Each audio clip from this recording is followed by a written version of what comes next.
ಗಜಮುಖನೇ ಮೇರೆ ವೇಗದಂತನೆ ನಿಜ ಗುಣಾನ್ವಿತ ಪರಶುಧಾರನೆ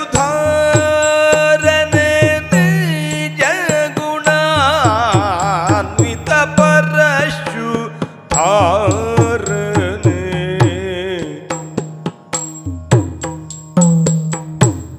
ರಜತಗಿರಿ ಗಡೆಯನ ಕುಮಾರನೆ ವಿದ್ಯವಾರಿಧಿ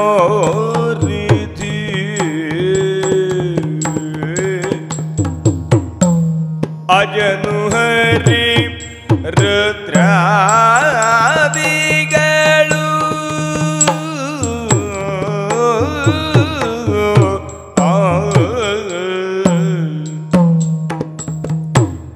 ಅಜನು ಹರಿರುದ್ರಾದಿಗಳು ಸೊಲೆ ಭಜಿಸುತ್ತಿಹರ್ ಅನವರತ ನಿನ್ನನು ತ್ರಿಜಗವಂದಿತ ಗಣಪ ತ್ರಿಜಗವಂದಿತ ಗಣಪ ಮಾಡ್ಬುದು ಮತಿಗೆ ಮಂಗಲವ ತ್ರಿಜಗವಂದಿತ ಗಣಪ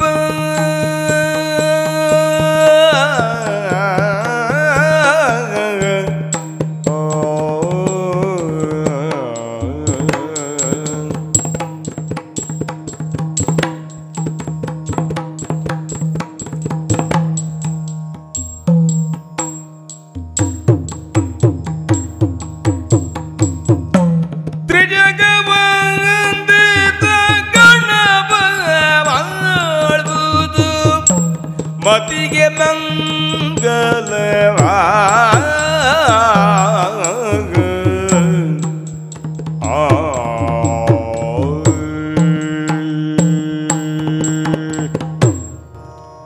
ಎಲ್ಲರಿಗೂ ನಮಸ್ಕಾರ. ಇವತ್ತಿನ ಏಕವ್ಯಕ್ತಿ ತಾಳಮದ್ದಲೆ ಭಾರತ ಮಾರುತಿಗೆ ಎಲ್ಲರಿಗೂ ಸ್ವಾಗತ.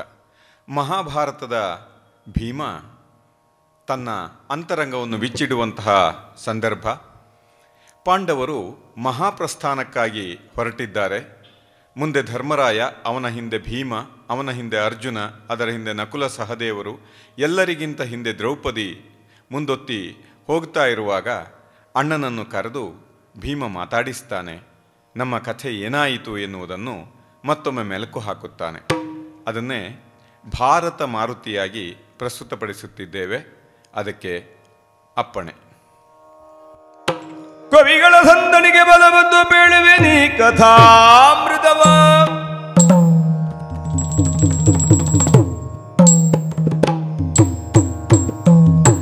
ನಡೆದರು ಪಾಂಡವರು ನಾಗದೆಡೆಗಾಗಿ ನಡೆದರು. ನಡೆದರು ಪಾಂಡವರು ನಾಗದೆಡೆಗಾಗಿ ನಡೆದರು. ಬಿಡದ ಪರ್ವತವನ್ನು ಹತ್ತಿ, ಬಿಡದ ಪರ್ವತವನ್ನು ಹತ್ತಿ, ಮತ್ತೆ ಕಡು ಬಿಸಿಲಿನೊಳು ಮುಂದೋತಿ, ಮತ್ತೆ ಕಡು ಬಿಸಿಲಿನೊಳು ಮುಂದೋತಿ, ಬೇಗ ನಡೆದರು ಪಾಂಡವರು ನಾಗದೆಡೆಗಾಗಿ ನಡೆದರು.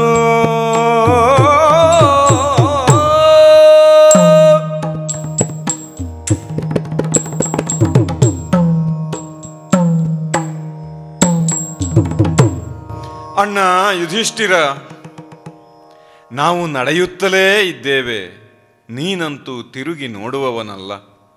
ಈಗ ನಮ್ಮ ಗುರಿ ಯಾವತ್ತ? ನಮ್ಮ ಗಮ್ಯ ನಾಕ.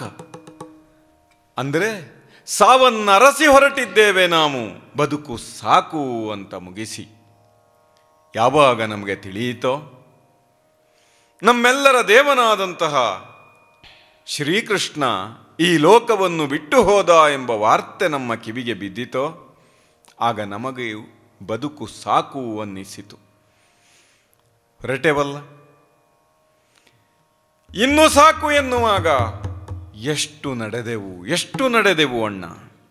ಹಿಮಾಲಯವನ್ನು ಮೀರಿ ಮುಂದೆ ಬಂದು ಮುಂದೊತ್ತಿ ಬಂದು ಅದು ಕೈಲಾಸಗಿರಿಯನ್ನು ದಾಟಿ ಮುಂದೆ ಹೋಗಬೇಕು ಅಂತ ಉದ್ದೇಶಿಸಿ ನಡೆಯುತ್ತಲೇ ಇದ್ದೇವೆ.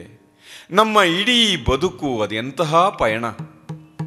ನಾವು ನಡೆದದ್ದೇನು ಕಡಿಮೆಯೇ? ಶತಶೃಂಗ ಪರ್ವತದಲ್ಲಿದ್ದಾಗ ಇದೋ ನಮ್ಮ ತಂದೆ ಅನಿರೀಕ್ಷಿತವಾಗಿ ತೀರಿಕೊಂಡರು. ಋಷಿಗಳೆಲ್ಲ ಹೇಳಿದರು, ನೀವು ಇರಬೇಕಾದದ್ದು ಹಸ್ತಿನಾಪುರದಲ್ಲಿ, ಅಲ್ಲಿಗೆ ನಡೆಯಿರಿ ಅಂತ. ಅವರೇ ಕರೆದುಕೊಂಡು ಬಂದು ಭೀಷ್ಮರ ಕೈಯಲ್ಲಿ ನಮ್ಮನ್ನಿಟ್ಟು ಹೋದರು. ಹಾಗೆ ನಡೆದು ಬಂದ ನಾವು ಮತ್ತಲ್ಲಿಂದ ವಾರಣಾವತಕ್ಕೆ ನಡೆದೆವು. ವಾರಣಾವತದ ಅರಗಿನ ಮನೆಯಿಂದ ತಪ್ಪಿಸಿಕೊಂಡು ಅಗ್ರಹಾರಕ್ಕೆ ನಡೆದೆವು. ಅಗ್ರಹಾರದಿಂದ ಮುಂದೊತ್ತಿ ಪಾಂಚಾಲಕ್ಕೆ ನಡೆದೆವು. ಮತ್ತಲ್ಲಿಂದ ಸಂಧಾನವಾಯಿತು, ಹಸ್ತಿನಾವತಿಗೆ ತಿರುಗಿ ನಡೆದೆವು.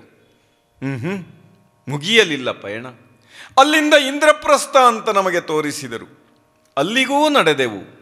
ರಾಜಸೂಯಾಧ್ವರವಾಗಬೇಕು ಅಂದಾಗ ನಾವು 4 ಜನ ಒಂದೊಂದು ದಿಕ್ಕು ಹಿಡಿದು ದಿಗ್ವಿಜಯಕ್ಕಾಗಿ ನಡೆದೆವು. ಮುಗಿಯಿತೆ. ವನವಾಸ ಅಜ್ಞಾತವಾಸವೆಂದು ನಡೆದ ದೂರವೆಷ್ಟು ಲೆಕ್ಕ ಇಟ್ಟವರು ಯಾರಣ್ಣ? ಅದು ಮುಗಿದ ಮೇಲೆ ಮತ್ತೆ ಉಪಪ್ಲಾವ್ಯದಿಂದ ಹಸ್ತಿನಾವತಿಗೆ ನಡೆದೆವು. ಎಷ್ಟು ದೀರ್ಘವಾದ ಪಯಣ.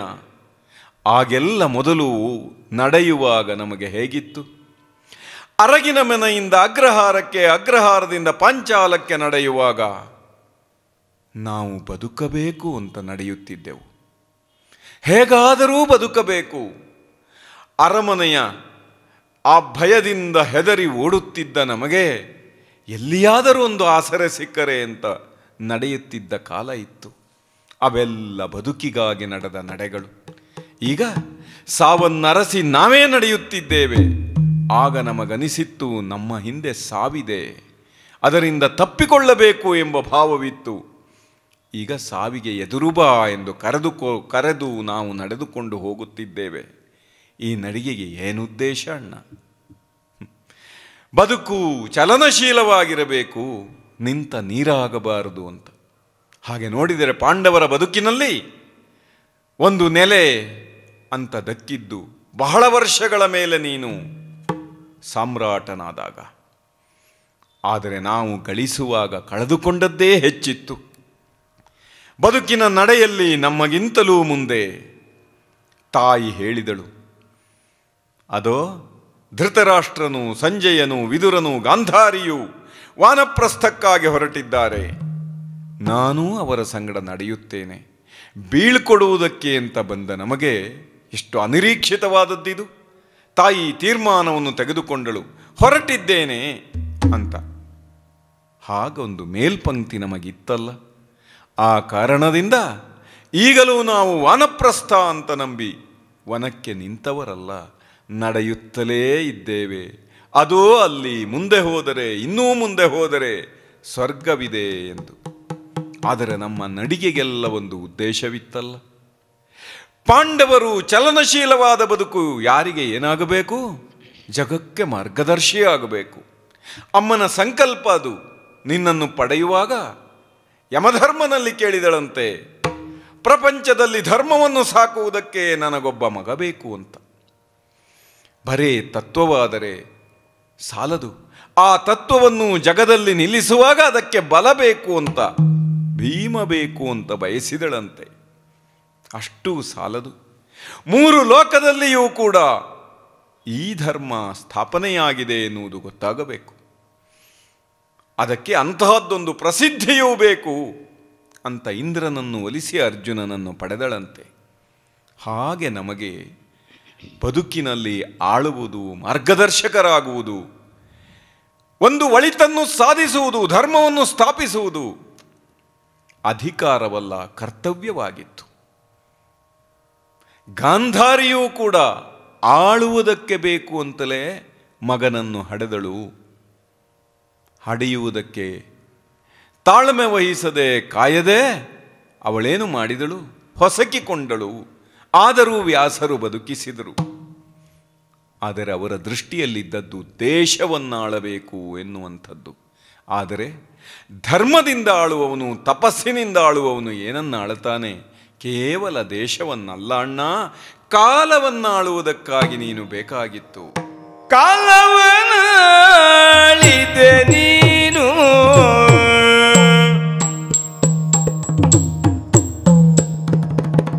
ಕಾಲವನ್ನಾಳಿದೆ ನೀನು, ಕಾಲವ ಆಳಿದೆ ನೀನು, ನಿಜದಾಳದುಳಾಡಿದೆ ನೀನು, ನಿಜದಾಳದುಳ್ ಆಡಿದೆ ನೀನು. ಅಣ್ಣ, ಬಾಳ ಭಾವ ಅನುಭಾವಕ್ಕೆ ಆಸರೆ, ಬಾಳ ಭಾವ ಅನುಭಾವಕ್ಕೆ ಆಸರೆ, ನಾಳೆಯ ನಾಳು ಏನಿದೆ ಹೇಳು. ಬಾಳ ಭಾವ ಅನುಭಾವಕ್ಕೆ ಆಸರೆ, ನಾಳೆಯ ನಾಳು ಏನಿದೆ ಹೇಳು.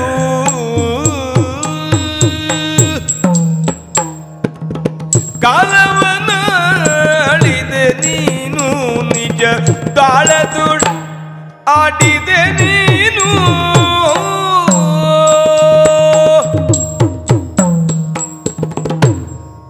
ನಮ್ಮ ಅಣ್ಣನನ್ನು ನೋಡಬೇಕು, ನಮ್ಮಣ್ಣ ಆಳಬೇಕು ಅಂತ ನಮ್ಮೆಲ್ಲರಿಗೂ ಅದೆಷ್ಟು ಆಸೆ ಇತ್ತು.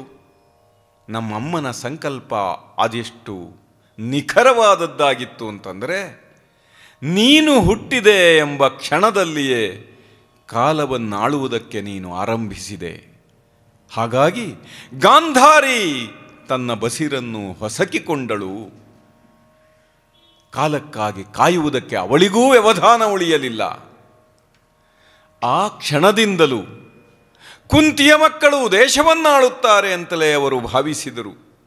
ಹಾಗಾಗಿ ನಮ್ಮ ಅಸ್ತಿತ್ವವನ್ನೇ ಅಲ್ಲಗಳೆಯುವುದಕ್ಕೆ, ಇರವನ್ನು ಸರಿಸುವುದಕ್ಕೆ ಎಷ್ಟು ಪ್ರಯತ್ನ ಮಾಡಿದರು ಅಣ್ಣ. ಧರ್ಮರಾಯನು, ಪಾಂಡವರು ಇಲ್ಲಿ ಬದುಕಿದ್ದಾರೆ ಹಸ್ತಿನಾವತಿಯಲ್ಲಿ ಅಂತಾದರೆ ನಮ್ಮ ಬದುಕಿಗೆ ಕಷ್ಟವಾಗುತ್ತದೆ, ನಮ್ಮ ಅಧಿಕಾರಕ್ಕೆ ಅಡ್ಡಿಯಾಗುತ್ತದೆ. ಹಾಗಾಗಿ ಧರ್ಮವನ್ನು ಬದುಕಿಸುವುದಕ್ಕಿರುವ ಬಲವನ್ನು ಮೊದಲು ಕೊಲ್ಲಬೇಕು ಅಂತ ಭಾವಿಸಿ ನನ್ನ ಅನ್ನದಲ್ಲಿ ವಿಷವಿಕ್ಕಿದರು. ಆದರೆ ಕಾಲದ ನಿರೀಕ್ಷೆಯಂಥದ್ದು.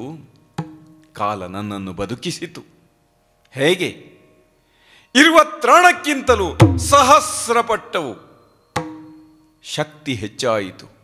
ನಾಗಲೋಕದಲ್ಲಿ ನನಗೆ ಅಮೃತಕುಂಭವನ್ನು ಕುಡಿಸಿ ಸಹಸ್ರ ಗಜತ್ರಾಣಿಯಾಗುವಂತ ಹರಸಿ ಕಳುಹಿಸಿದರಲ್ಲ. ಯಾಕೆ? ಧರ್ಮರಾಯನ ಬಲಕ್ಕೆ. ಹಾಗೆ ಕಾಲವನ್ನಾಳುವುದಕ್ಕೆ ಪ್ರತಿ ಕ್ಷಣದಲ್ಲಿಯೂ ನಮ್ಮ ಸಿದ್ಧತೆ ನಡೆದೇ ಇತ್ತು. ಕಾಲವನ್ನಾಳಿದೆಯಯ್ಯ. ಪಾಂಡವರು ಒಟ್ಟು ಆಳಿದ ದಿನವೆಷ್ಟು ಅಂತ ಲೆಕ್ಕ ಹಾಕಿದರೆ ಕೌರವನ ಪಾಲಿಗೆ ಹೆಚ್ಚಿನ ವರ್ಷ ಆಯುಷ್ಯ ಬರುತ್ತದೆ. ಆದರೆ ಆಳಿದರೆ ಅವರು ಅಂತ ಕೇಳಿದರೆ, ಪಾಂಡವರು ಬದುಕಿದರೆ ಅಂತ ಅರಗಿನ ಮನೆಯಲ್ಲಿ ಇವರು ತೊಳೆದು ಹೋದರು ಅಂತಲೇ ಅವರು ಭಾವಿಸಿದ್ದರು. ಆದರೆ ಪಾಂಚಾಲದಲ್ಲಿ ಪ್ರಕಟವಾದಾಗ ತಿರುಗಿ ಕರೆಸಿಕೊಳ್ಳುವುದು ಅನಿವಾರ್ಯವಾಯಿತು. ಆಗಲೂ ಜನಮನದಲ್ಲಿ ಎಲ್ಲರ ಭಿತ್ತಿಯಲ್ಲಿದ್ದದ್ಯಾರು? ಧರ್ಮರಾಯ. ಹಾಗಾಗಿ ಹಸ್ತಿನಾವತಿಯಲ್ಲಿ ಇರಗೊಟ್ಟರೆ ಇವನೀಗಾಗಲೇ ಜನಮನವನ್ನು ಆಳುತ್ತಿದ್ದಾನೆ ಎಂಬ ಭಯ ಅವರನ್ನು ಆವರಿಸಿ ಇಂದ್ರಪ್ರಸ್ಥಕ್ಕೆ ನಮ್ಮನ್ನು ಕಳುಹಿದರು. ಆದರೆ ರಾಜಸೂಯಾಧ್ವರ ಅಪ್ಪನಿಗೂ ಸಂಕಲ್ಪ ಅಲ್ಲವೋ? ನಾರದರು ಹೇಳಿದರು, ನೀವು ರಾಜಸೂಯಾಧ್ವರವನ್ನು ಮಾಡಿದರೆ ಮಾತ್ರ ನಿಮ್ಮ ಅಪ್ಪನಿಗೆ ಸ್ವರ್ಗಪ್ರಾಪ್ತಿಯಾದೀತು ಅಂತ. ಹಾಗಾಗಿ ನಾವು ಆಳುವುದಕ್ಕಾಗಿಯೇ ಪ್ರಯತ್ನ ಮಾಡಿದೆವು. ದಿಗ್ವಿಜಯವನ್ನು ಮಾಡಿ ರಾಜಸೂಯಾಧ್ವರವನ್ನು ಸಂಪೂರ್ಣಗೊಳಿಸಿದಾಗ ಅಪ್ಪನಿಗೆ ಸ್ವರ್ಗ ಪ್ರಾಪ್ತಿಯಾಯಿತು, ಮಗನಿಗೆ ಸಾರ್ವಭೌಮತ್ವ ಬಂತು. ಆದರೂ ನಮ್ಮನ್ನು ಕಂಡು ಸಹಿಸಲಾರದವರು ಆ ಕಾಲದಲ್ಲಿ ಏನು ಮಾಡಬಹುದು, ಅರಸನಿಂದ ಅಧಿಕಾರವನ್ನು ಕಸಿಯುವುದು ಹೇಗೆ ಅಂತ ಜೂಜಾಡುವಕ್ಕೆ ನಿನ್ನನ್ನು ಕರೆದರು. ದಾಳದಲ್ಲಿಯೂ ನೀನು ಆಡಿದೆ. ಏನು ಕಾಲ ಬಂತು ಅಂತ ಜನ ಮಾತಾಡಿದರು. ಯಾಕೆ? ಧರ್ಮರಾಯ ಸೋತ ಒಂದೆರಡನ್ನೇ, ಎಲ್ಲವನ್ನು ಕಿರೀಟದಿಂದ ಪ್ರಾರಂಭಿಸಿ ಹೆಂಡತಿಯವರೆಗೆ ಎಲ್ಲವನ್ನೂ ಸೋತ ಅಂತ ಭಾವಿಸಿದರು. ಆದರೆ ದ್ರೌಪದಿಯ ಕರುಣೆಗೆ ನಾವು ಭಾಗ್ಯವನ್ನು ಪಡೆದೆವು. ಅವರಿಗಾಗಿ ಹೆದರಿದರಲ್ಲ, ಮಗಳೇ ಶಾಪ ಕೊಡಬೇಡ ಅಂತ. ಕುರುಡ ನಾವು ಕಳೆದುಕೊಂಡಿದ್ದನ್ನೆಲ್ಲ ತಿರುಗಿ ಕೊಡುವುದಕ್ಕೆ ಮುಂದಾದ. ಆಗ ಕಾಲವೇನ್ನೇ ನಮ್ಮೆದುರು ನಿಲ್ಲಿಸಿದರು ಇವರು. ಏನು? ಅನುದ್ಯೂತದಲ್ಲಿ ರಾಜ್ಯವಿರಲಿಲ್ಲ, ದೇಶವಿರಲಿಲ್ಲ. ಆಗ ಇರುವುದು ವನವಾಸ, ಅಜ್ಞಾತವಾಸ. ಅದನ್ನು ಪೂರೈಸುವುದರೊಳಗಾಗಿ ಅಜ್ಞಾತದಲ್ಲಿ ಕಂಡು ಹಿಡಿದರೆ, ಅಂದರೆ ಕಾಲವು ಅವರ ಕೈಯಲ್ಲಿ ಸಿಕ್ಕಿದರೆ ಮತ್ತೆ ವನವಾಸ, ಅಜ್ಞಾತವಾಸ. ಆದರೆ ಅದನ್ನು ನೀನೇ ಆಳಿದೆ. ಯಾಕೆ? ಕ್ಷಣ ಕ್ಷಣವೂ ಕೂಡ ಅದು ವನವಾಸವಿರಲಿ, ಅಜ್ಞಾತವಾಸವಿರಲಿ, ಪಾಂಡವರು ಎಲ್ಲಿದ್ದಾರೆ ಅಂತ ಇವರು ಆಲೋಚನೆ ಮಾಡ್ತಾ ಇದ್ದರು. ಅವರು ಪ್ರಕಟವಾದರೆ ಮಾತ್ರ ನಮಗೆ ಅಧಿಕಾರ, ಪ್ರಕಟವಾಗದಿದ್ದರೆ, ಪೂರೈಸಿಬಿಟ್ಟರೆ ನಮ್ಮ ಅಧಿಕಾರ ಎಲ್ಲಿ ಹೋಗುತ್ತದೆಯೋ ಅಂತ ಅವರ ಮನಸ್ಸಿನಲ್ಲಿಯೂ ಪಾಂಡವರೇ ಇದ್ದರು. ಜನರೆಲ್ಲ ಬಯಸುತ್ತಿದ್ದರು, ನಿರೀಕ್ಷಿಸುತ್ತಿದ್ದರು. ಏನೋ ಪಾಂಡವರು ಪ್ರಕಟವಾಗಲಿ ಅಂತ. ಹಾಗಾಗಿ ಕಾಲವನ್ನಾಳಿದವನು ನೀನು. ಬಲದಿಂದ ದೇಶವನ್ನಾಳಬಹುದು, ಕಾಲವನ್ನಾಳುವಾಗ ತಪಸ್ಸು ಬೇಕು. ಹಾಗಾಗಿ ಅಲ್ಲವೇ ಈ ಕಾಲದಲ್ಲಿ ಹುಟ್ಟಿದ ಎಲ್ಲ ಪ್ರಶ್ನೆಗಳಿಗೂ ಉತ್ತರ ಯಾರು ಕೊಡಬಹುದು ಅಂತ ಕೇಳಿದರೆ ಯುಧಿಷ್ಠಿರ ಕೊಡಬಹುದು. ಅದು ಯಾವುದಕ್ಕೆ? ಯಕ್ಷ ಪ್ರಶ್ನೆಗೂ ಯುಧಿಷ್ಠಿರನದೇ ಉತ್ತರ. ಅಜಗರವಾಗಿ ಬಿದ್ದ ನಹುಷನ ಪ್ರಶ್ನೆಗೂ ಯುಧಿಷ್ಠಿರನದೇ ಉತ್ತರ.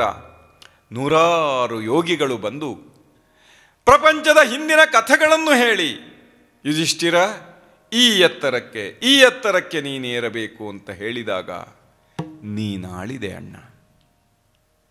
ನಿನ್ನಾಳ್ವಿಕೆಗೆ ಮುಕ್ಕಣ್ಣನ ಬೆಂಬಲ ಬಂತು. ಇಂದ್ರಕೀಲಕ್ಕೆ ಹೋದ ಅರ್ಜುನ ಪಿನಾಕಿಯೊಡನೆ ಹೋರಾಡಿ ಪಾಶುಪದವನ್ನು ಪಡೆದು ಬಂದ. ಈ ಕಾಲ ಯುದ್ಧವನ್ನು ಬಯಸಿದರೆ ಬೇಡ ಬೇಡ ಅಂತ ಹೇಳಿದ ನೀನು ನಮ್ಮೆಲ್ಲರ ಒತ್ತಾಯದಿಂದ ಅದಕ್ಕೆ ಬಂದಾಗ ಮತ್ತೆ ಕಾಲವನ್ನು ಜಯಿಸಿದವನು ನೀನು, ದೇಶವನ್ನು ಮಾತ್ರವಲ್ಲ. ಎಷ್ಟು ಆಳಿದರೂ ಜನರ ನಿರೀಕ್ಷೆಯಲ್ಲಿತ್ತು ನಾಳೆಯನ್ನಾಳುವುದಕ್ಕೆ ಧರ್ಮರಾಯ ಬೇಕು ಅಂತ. ಆದರೆ ನಿಜಕ್ಕೂ ಆಳುವುದು ವರ್ತಮಾನವನ್ನು ಮಾತ್ರ, ನಾಳೆಯನ್ನು ಆಳುವುದಕ್ಕಾದೀತೆ ಅಣ್ಣ. ಒಂದು ದಿನ ಯಾವನೋ ಬಂದ, ನಾನು ಯುವರಾಜ, ನೀನು ಮಹಾರಾಜ, ನೀನು ಹೇಳಿದೆಯಂತೆ ಕಾರ್ಯಾವಸರದಲ್ಲಿ ನಿನ್ನ ಪ್ರಶ್ನೆಗೆ, ನಿನ್ನ ಸಮಸ್ಯೆಗೆ ನಾಳೆ ಪರಿಹಾರ ಕೊಡ್ತೇನೆ ಅಂತ. ತಿರುಗಿ ಹೊರಡುವುದರಲ್ಲಿದ್ದ ಅವನನ್ನು ನಾನು ವಿಚಾರಿಸಿದೆ, ಏನಾಯಿತು? ಅರಸರು ನಾಳೆ ಬಾ ಅಂತ ಹೇಳಿದ್ದಾರೆ ಅಂತ. ತಕ್ಷಣದಲ್ಲಿ ನಾನು ಡಂಗುರ ಸಾರಿದೆ, ನಾವು ಕಾಲವನ್ನು ಜಯಿಸಿದ್ದೇವೆ ಅಂತ. ಏನಾಯಿತು ಅಂತ ಕೇಳಿದೆ. ನೀನು ನಾಳೆ ಬಾ ಅಂತ ಹೇಳಿದೆಯಂತಲ್ಲ. ನಾವು ಇಂದನ್ನು ಆಳಬಹುದು, ನಾಳೆ ನಮ್ಮ ಕೈಯಲ್ಲಿದೆಯೇ ಅಣ್ಣ ಅಂತ ಪ್ರಶ್ನಿಸಿದಾಗ, ಹೌದಲ್ಲ, ತಪ್ಪಾಯಿತು, ಇವತ್ತೇ ಕೊಡಬೇಕು, ನಾಳೆ ನಮ್ಮದಲ್ಲ ಎಂಬ ವಿನಯವನ್ನು ಪ್ರಕಟಿಸಿದೆ.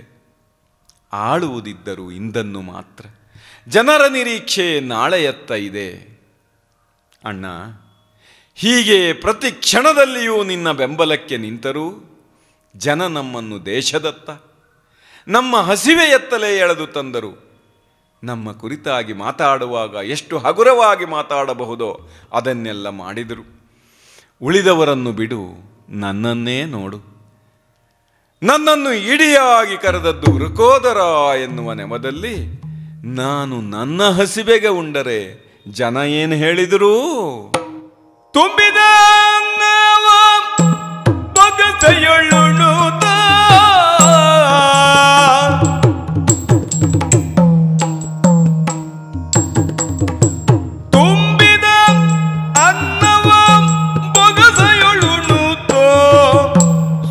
ಸಾಂಬಾರದ ಕೊಡ ಕುಡಿದು ಒಡೆಯುತ್ತ ಸಾಂಬಾರದ ಕೊಡ ಕುಡಿದು ಕುಡಿದು ಒಡೆಯುತ್ತೋ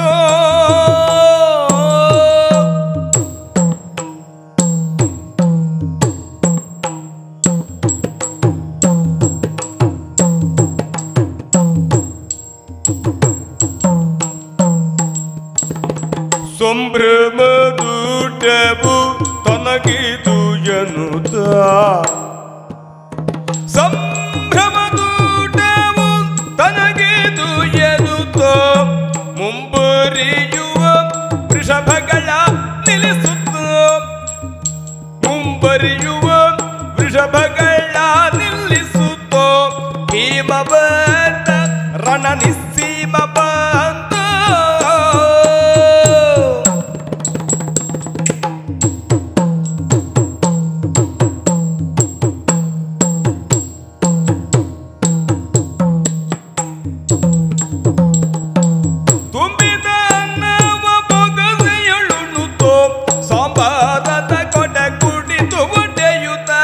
ಸಾಂಬಾರದ ಕೊಡ ಕುಡಿದು ಒಡೆಯುತ್ತೋ ಭೀಮ ಬಂದ ರಣ ನಿಸ್ಸೀಮ ಬಂದ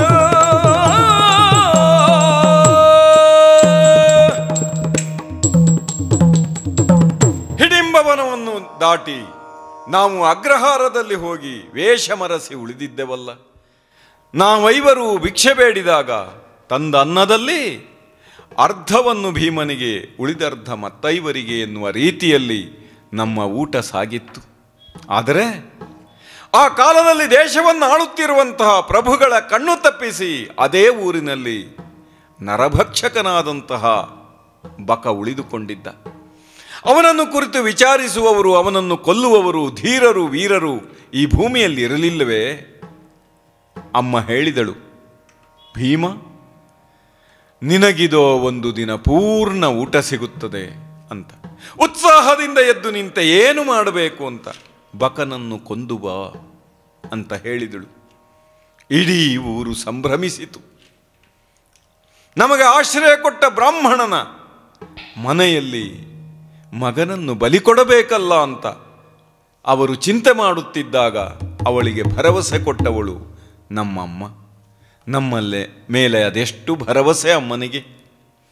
ಭೀಮ, ನೀನು ಮೂಡಿ ಬಾ, ನೀನೆದ್ದು ಬಾ, ಗೆದ್ದು ಬಾ ಅಂತ ಹರಸಿದಳು. ಹಾಗೆ ನಾನು ಬಕನ ಎದುರು ಹೋಗುವಾಗ ಚಿಂತೆ ಇರಲಿಲ್ಲ. ಊಟ ದಕ್ಕುತ್ತದಲ್ಲ, ಹಸಿವೆ ನಿವಾರಣೆಯಾಗುತ್ತದಲ್ಲ ಎಂಬ ಭಾವದಿಂದ ಹೇಗೆ ಊಟ ಮಾಡುತ್ತಾ ಹೋದೆ. ಮೊದಲು ಕೊಂದು ಆಮೇಲೆ ಊಟ ಅಂತಲ್ಲ, ಅದು ಬಕನ ಅನ್ನವಾಗಿರಲಿಲ್ಲ, ಭೀಮನ ಅನ್ನವಾಗಿತ್ತು. ಬೇಯಿಸುವಾಗಲೇ ಕುಂತಿಯ ಮಗನಿಗೆ ಎನ್ನುವುದು ಬೇಯಿಸುವವರಿಗೂ ಗೊತ್ತಿತ್ತು. ಆದರೆ ಸುದ್ದಿ ಕೇಳಿದವರು ಹೇಳಿದರು, ಬಕನ ಅನ್ನವನ್ನು ಉಂಡವನು ಅಂತ. ಬೇರೆಯವರ ಅನ್ನವನ್ನು ಉಣ್ಣುವುದಕ್ಕಾದೀತೆ. ನನ್ನ ಹಸಿವೆಗೆ ಸಾಕಾಗಲಾರದು, ಬೇಡಿ ತಂದದ್ದು ಎನ್ನುವುದು ಗೊತ್ತು. ಆದರೂ ಅಷ್ಟು ದಿನಗಳ ದೀರ್ಘ ಪಯಣದಲ್ಲಿ ಒಂದು ಸಂಪೂರ್ಣವಾದ ಸಂತೃಪ್ತವಾದ ಊಟವನ್ನು ಮಾಡುವ ಅವಕಾಶ ಸಿಕ್ಕಾಗ ಅದಕ್ಕೆ ಏನು ಋಣ ಅಂತ ಕೇಳಿದರೆ, ಊರನ್ನು ರಕ್ಷಿಸುವಂತಹ ಕ್ರಮ ಅದು ಹೇಗೆ? ಬಕನನ್ನು ಬಡಿದು ಇಡೀ ಊರಿಗೆ ಭರವಸೆಯನ್ನು ಕೊಡುವ, ಅವರ ಭಯವನ್ನು ಕಳೆಯುವ, ನಿಜ ಅರ್ಥದಲ್ಲಿ ಕ್ಷತ್ರಿಯರಾಗುವ ಒಂದು ಅವಕಾಶ ನಮ್ಮೆದುರಿನಲ್ಲಿ ಬಂದಿತ್ತು. ಅದನ್ನು ಮಾಡಿದೆ ಅಣ್ಣ. ಬಕನನ್ನು ಬಡಿದು ಹಾಕಿದೆ. ಮೈಮೇಲೆ ಬಂದು ಬಿದ್ದ, ಸರಿಸಿದೆ. ಯಾವ ಲೆಕ್ಕವೂ ಅವನಾಗಿರಲಿಲ್ಲ. ಆದರೆ ನಮ್ಮ ಕಷ್ಟ ಇದ್ದದ್ದು ಕೊಲ್ಲುವುದರಲ್ಲ, ನಾವು ಕೊಂದದ್ದು ಸುದ್ದಿಯಾಗಬಾರದು. ಯಾಕೆಂದರೆ ಪಾಂಡವರು ಬದುಕಿದ್ದಾರೆ ಅಂತ ಅನುಮಾನ ಬಂದು ಬಿಡಬಹುದಲ್ಲ. ಹಾಗಾಗಿ ಆಳುವವರಿಗೆ ನಮ್ಮ ಅಸ್ತಿತ್ವದ ಅರಿವಾಗಬಾರದು ಎನ್ನುವಂತಹ ಪ್ರಜ್ಞೆಯಿಂದ ಯಾರೋ ಕೊಂದರು ಅನ್ನುವುದಾಗಿಯೇ ಹೇಳಿ ಆ ಊರನ್ನು ಬಿಟ್ಟು ಮುಂದೆ ಹೋಗಬೇಕಾಯಿತು. ನಮ್ಮ ಎಷ್ಟೋ ಸಾಹಸಗಳಿಗೆ ಹಾಗೆಯೇ ಬಹಳ ಕಾಲದ ಮೇಲೆ ಭೀಮ ಕೊಂದನಂತೆ ಅಂತಾದದ್ದು. ನಾವು ದೇಶವನ್ನು ನಂಬಿದವರಲ್ಲ, ಕಾಲವನ್ನೇ ಆಳಬೇಕೆಂದು ಹಂಬಲಿಸಿದ್ದರಿಂದ ಅಣ್ಣ ಅದು ನಮಗೆ ಸಣ್ಣದಾಗಿತ್ತು. ಹಾಗಾಗಿ ಹೊರಟೆವು. ಆದರೂ ಈ ಅಜ್ಞಾತ ಎಷ್ಟು ಕಾಡುತ್ತದೆ ಅಂತಂದರೆ, ಮುಂದೊಂದು ಕಾಲದಲ್ಲಿ ಅಧಿಕೃತವಾಗಿ ಅಜ್ಞಾತವಾಸಕ್ಕೆ ನಾವು ತೆರಳಿದೆವಲ್ಲ, ಆಗಲೂ ನಾನು ಹಸಿವೆಯಲ್ಲಿ ನಿನ್ನನ್ನು ನೆನೆದೆ. ನನ್ನ ಸಾಮ್ರಾಟ ಅವನಿಗೆ ಬೇರೆಯವರ ಅಡುಗೆ ಆಗಬಾರದು. ಹಾಗಾಗಿ ನಾನು ವಲಲನಾದೆ, ಅಡುಗೆ ಮಾಡಿದೆ. ಆದರೆ ಅಣ್ಣ, ಅಡುಗೆ ಮನೆಯಲ್ಲಿಯೇ ಸರಿಸಿ ಎಲ್ಲಿಯೋ ಮಲಗಿದರೆ ಗಾಢ ನಿದ್ದೆಯಲ್ಲಿದ್ದ ನನ್ನನ್ನು ಸೈರಂಧ್ರಿ ಎಬ್ಬಿಸಿದಳು, ಮಾತಾಡಿಸಿದಳು. ಹೇಗೆ ಗೊತ್ತೇ? ಎರೆಯ ಕೇಳೈ ಅನ್ನ ಮರಣವು ಹರುಷವಾಯಿತೆ ನಿನಗೆ, ಎರೆಯ ಕೇಳೈ ಅನ್ನ ಮರಣವು ಹರುಷವಾಯಿತೆ ನಿನಗೆ, ನೀವಿನ್ನರಸನಾಜ್ಞೆಯ ಮೀರದಿಹು ದೈವರುಗಳೊಂದಾಗಿ, ನೀವಿನ್ನರಸನಾಜ್ಞೆಯ ಮೀರದಿಹು ದೈವರುಗಳು ಒಂದಾಗಿ. ಹರ ಹರ ತಾನೇಕೆ ನಿಮ್ಮಯ ತರುಣಿಯಾದೆನೋ, ಹರ ಹರ ತಾನೇಕೆ ನಿಮ್ಮಯ ತರುಣಿಯಾದೆನೋ, ಭೀಮ ಕೊಡಿಸೈ ಮರಣ ಕಪ್ಪಣೆಯೇನು ತಲೆರಗಿದಳಾಗ ಕಮಲಾಕ್ಷಿ. ಆ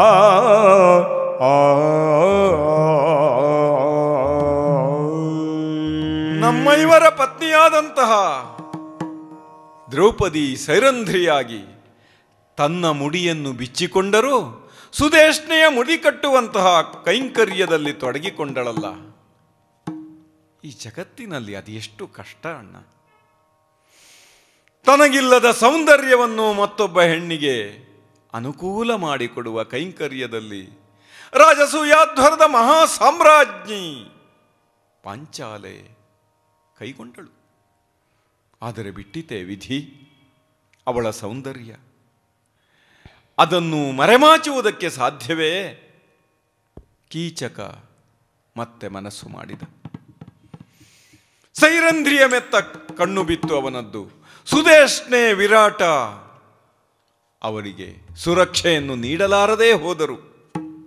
ಸಭೆಯ ಎದುರಿನಲ್ಲಿಯೇ ಸೈರಂಧ್ರಿಯನ್ನು ಅಟ್ಟಿಸಿಕೊಂಡು ಬಂದು ಬೆನ್ನಿಗೆ ಗುದ್ದಿದಾಗ ಸಿಂಹಾಸನದಲ್ಲಿ ಕುಳಿತಂತಹ ವಿರಾಟ ಹೇಳಿದ, ಅವರಿಬ್ಬರ ಮಧ್ಯೆ ಏನೋ ನಡೆದಿದೆ ಎಂದು.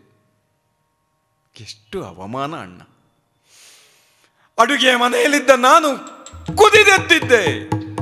ಪಲಲ, ಅಂಗಳದ ತುದಿಯಲ್ಲಿದ್ದ ಹಸಿಮರ ಬೇಡ, ಆ ಕಡೆ ಇರುವ ಒಣಮರವನ್ನು ಹುಡುಕುವಂತ ನೀನೊಂದು ಸೂಚನೆಯನ್ನು ಕೊಟ್ಟೆಯಲ್ಲ. ಪ್ರತಿ ಕ್ಷಣದಲ್ಲಿಯೂ ಕಾಲ, ಯಾಕಂದರೆ ಅಜ್ಞಾತವಾದ ಕಾಲವನ್ನು ಕಳೆಯುವಾಗ ಮಧ್ಯದಲ್ಲಿ ಯಾವ ಕಾರಣದಿಂದಲಾದರೂ ಜ್ಞಾತವಾಗಿ ಬಿಟ್ಟರೆ ಎಂಬ ಕಾಳಜಿ ನಿನಗೆ. ನನಗೆ ಆ ಕ್ಷಣದಲ್ಲಿ ದ್ರೌಪದಿಗಾದ ಅವಮಾನ, ಕಷ್ಟವನ್ನು ಬಿಟ್ಟರೆ ಇನ್ನೇನು ಅರ್ಥವಾಗುತ್ತಿರಲಿಲ್ಲ. ಆದರೆ ಏನು ಮಾಡುವುದು? ಕೈ ಚೆಲ್ಲಿ ಕುಳಿತೆ. ರಾತ್ರಿ ನಿದ್ದೆಯಲ್ಲಿದ್ದೆ. ಹೆಂಡತಿ ಬಂದು ಮೈ ತಟ್ಟಿದಳು. ಏನಾಯಿತು ಅಂತ ಕೇಳಿದೆ. ಹೀಗೆ ಕೀಚಕ ಕಾಡುತ್ತಿದ್ದಾನೆ, ಏನು ಮಾಡೋಣ? ನಾನು ಆಗಲೇ ಬಡಿಯುತ್ತಿದ್ದೆ. ಅಣ್ಣ ಸಮಾಧಾನದಿಂದಿರುವಂಥ ಸೂಚನೆ ಕೊಟ್ಟನಲ್ಲ, ಹೋಗಿ ಕಂಕಭಟ್ಟನಲ್ಲಿ ಕೇಳು. ಅದಿಲ್ಲವಾದರೆ ಅಲ್ಲಿ ಬೃಹನ್ನಳೆ ಇದ್ದಾಳಲ್ಲ, ಅವಳಲ್ಲಿ ಕೇಳು. ಕುದುರೆ ಕಾಯುವವರು, ಆಕಳನ್ನು ನೋಡುವವರು ಅವರಲ್ಲಿ ಹೋಗಿ ಹೇಳು ಅಂತ ಹೇಳಿದೆ. ನನ್ನ ಬೇಸರವನ್ನು ಹೀಗೆ ಪ್ರಕಟಿಸಿದೆ ಅಣ್ಣ. ಹೇಳಿದಳು, ಹೌದೇ? ಅಣ್ಣನ ಆಜ್ಞೆಯನ್ನು ಮೀರಲಾರದೆ ನೀವೆಲ್ಲರೂ ಅವನ ಸಂಗಡವೇ ಬದುಕ್ತೀರಾದರೆ ಬದುಕಿ, ಒಳ್ಳೆಯದಾಗಲಿ. ಹರಹರ, ನಾನು ನಿಮ್ಮನ್ನು ಯಾಕೆ ಕಟ್ಟಿಕೊಂಡೆ? ನನಗೆ ಸಾವಿಗೆ ಅಪ್ಪಣೆಯನ್ನು ಕೊಡಿ. ಬೆಳಗಾದರೆ ನಾನೊಂದು ಉತ್ತರವನ್ನು ಹೇಳಬೇಕು ಅವನಿಗೆ. ಅದಿಲ್ಲವಾದರೆ ಅವನು ಬಿಡುವುದಿಲ್ಲ. ಸುದೇಶ್ನೆಯೂ ನನಗೆ ಸುರಕ್ಷೆಯನ್ನು ನೀಡಲಾರಳು. ವಿರಾಟ ಕೈಯೆತ್ತಿದ್ದಾನೆ. ಕಂಕಭಟ್ಟರು ಇದು ಬೇಡ ಅಂದಿದ್ದಾರೆ. ವಲಲನೂ ಕೈ ಚೆಲ್ಲಿದರೆ ನನಗೆ ಸಾವೇ ಗತಿ, ನಿಮ್ಮ ಹೆಂಡತಿ ಆದೆನಲ್ಲ ಎಂದವಳು ಕಣ್ಣೀರು ಹಾಕಿದಾಗ, ನಿನ್ನಾಜ್ಞೆಯನ್ನು ಮೀರಲೇಬೇಕಾದ ಸಂದರ್ಭ ಬಂತು ಅಣ್ಣ, ಬಿಡಲಿಲ್ಲ ನಾನು. ಎಲ್ಲೆಲ್ಲೂ ಕೇಳುತ್ತ ಭೀಮ ಮನ ಮರುಗುತ್ತ, ಎಲ್ಲೆಲ್ಲೂ ಕೇಳುತ್ತ ಭೀಮ ಮನ ಮರುಗುದೈತು. ಕಂಬನಿ ತುಂಬಿ ಕರೆದನು ಮನ ಜಲೋಜನೆಯ.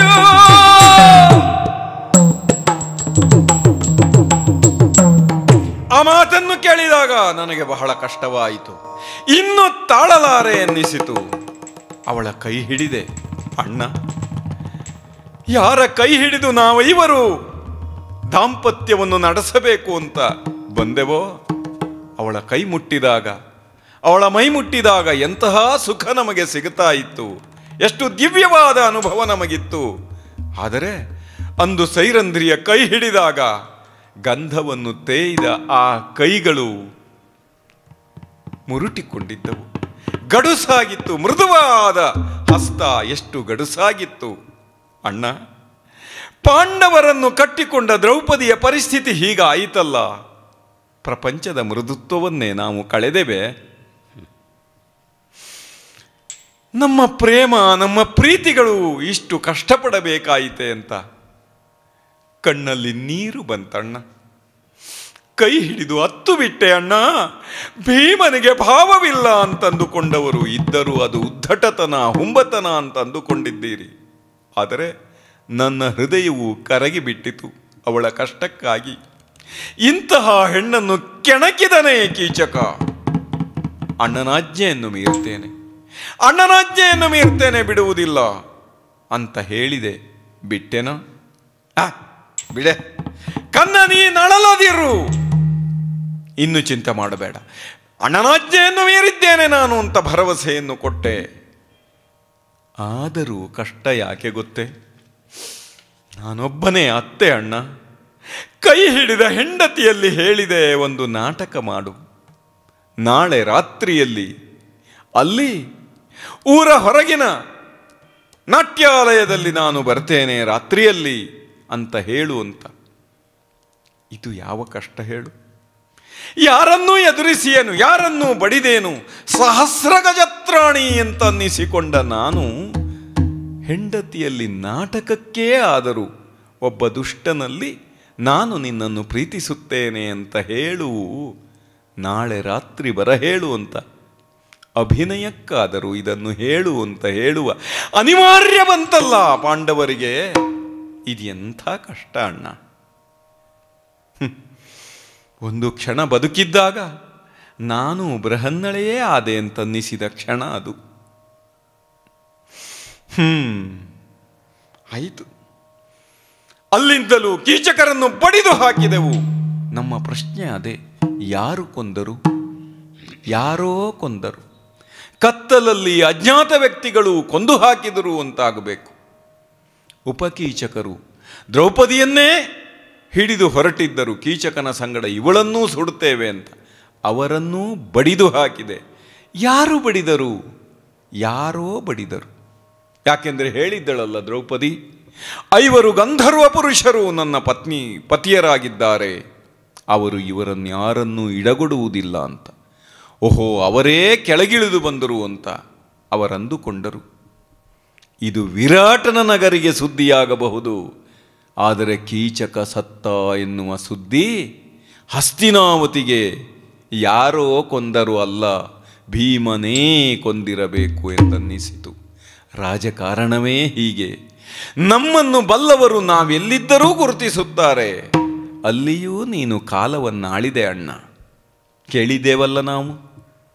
ಪಾಂಡವರೆಲ್ಲಿದ್ದಾರೆ ಅಂತ ಭೀಷ್ಮಾಚಾರ್ಯರನ್ನು ಕೇಳಿದರಂತೆ. ಅವರು ಹೇಳಿದರಂತೆ, ಯಾವ ಊರಿನಲ್ಲಿ ಮಳೆ ಬೆಳೆ ವ್ಯವಸ್ಥಿತವಾಗಿದೆಯೋ, ಯಾವ ಊರಿನಲ್ಲಿ ನೀತಿ ಬದುಕಿದೆಯೋ, ಯಾವ ಊರು ಸಮೃದ್ಧವಾಗಿದೆಯೋ ಅಲ್ಲಿ ಪಾಂಡವರು ಬದುಕಿದ್ದಾರೆ ಅಂತ. ಅಂದರೆ ಯಾವ ಊರಿನಲ್ಲಿ ಧರ್ಮರಾಯ ಇರ್ತಾನೋ ಅಲ್ಲಿ ಶಾಂತಿ ಇರುತ್ತದೆ, ನೆಮ್ಮದಿ ಇರುತ್ತದೆ ಅಂತ ಸೂಚನೆ ಅಲ್ಲವೇ? ಆ ಕಾಲದಲ್ಲಿ ಹಸ್ತಿನಾವತಿಯಲ್ಲಿ ಯೋಗ್ಯವಾದ ಮಳೆ ಬೆಳೆಗಳಾಗುತ್ತಿರಲಿಲ್ಲ. ಆ ಕ್ಷಣಕ್ಕೆ ಮತ್ಸ್ಯನಗರಿಯಲ್ಲಿ ನಡೆದಿದೆ ಅಂತಾದರೆ ಅಲ್ಲಿರಬೇಕು ಎನ್ನುವುದು ಸೂಚನೆ. ಗೋಗ್ರಾಸವನ್ನು ಕೊಡದೆ ಧರ್ಮರಾಯ ಊಟ ಮಾಡಲಾರ. ಆದದ್ದರಿಂದ ಹುಡುಕುವುದಿದ್ದರೆ ಹೇಗೆ? ಪಾಂಡವರು ಇದ್ದಾರೆಯೇ ಎನ್ನುವುದಕ್ಕೇನು? ಮತ್ಸ್ಯನಗರಿಯ ಗೋವುಗಳನ್ನು ಸೆರೆ ಹಿಡಿದು ನೋಡಬೇಕು, ಬಿಡಿಸಿಕೊಳ್ಳುವುದಕ್ಕೆ ಅವರು ಬರಲೇಬೇಕು ಭೀಮಾರ್ಜುನರು. ಆಗ ನಾನು ಅವರನ್ನು ಗುರುತಿಸುತ್ತೇನೆ ಅನ್ನುವ ಹಠಕ್ಕೆ ಬಿದ್ದ ಅವನು. ಅಣ್ಣ,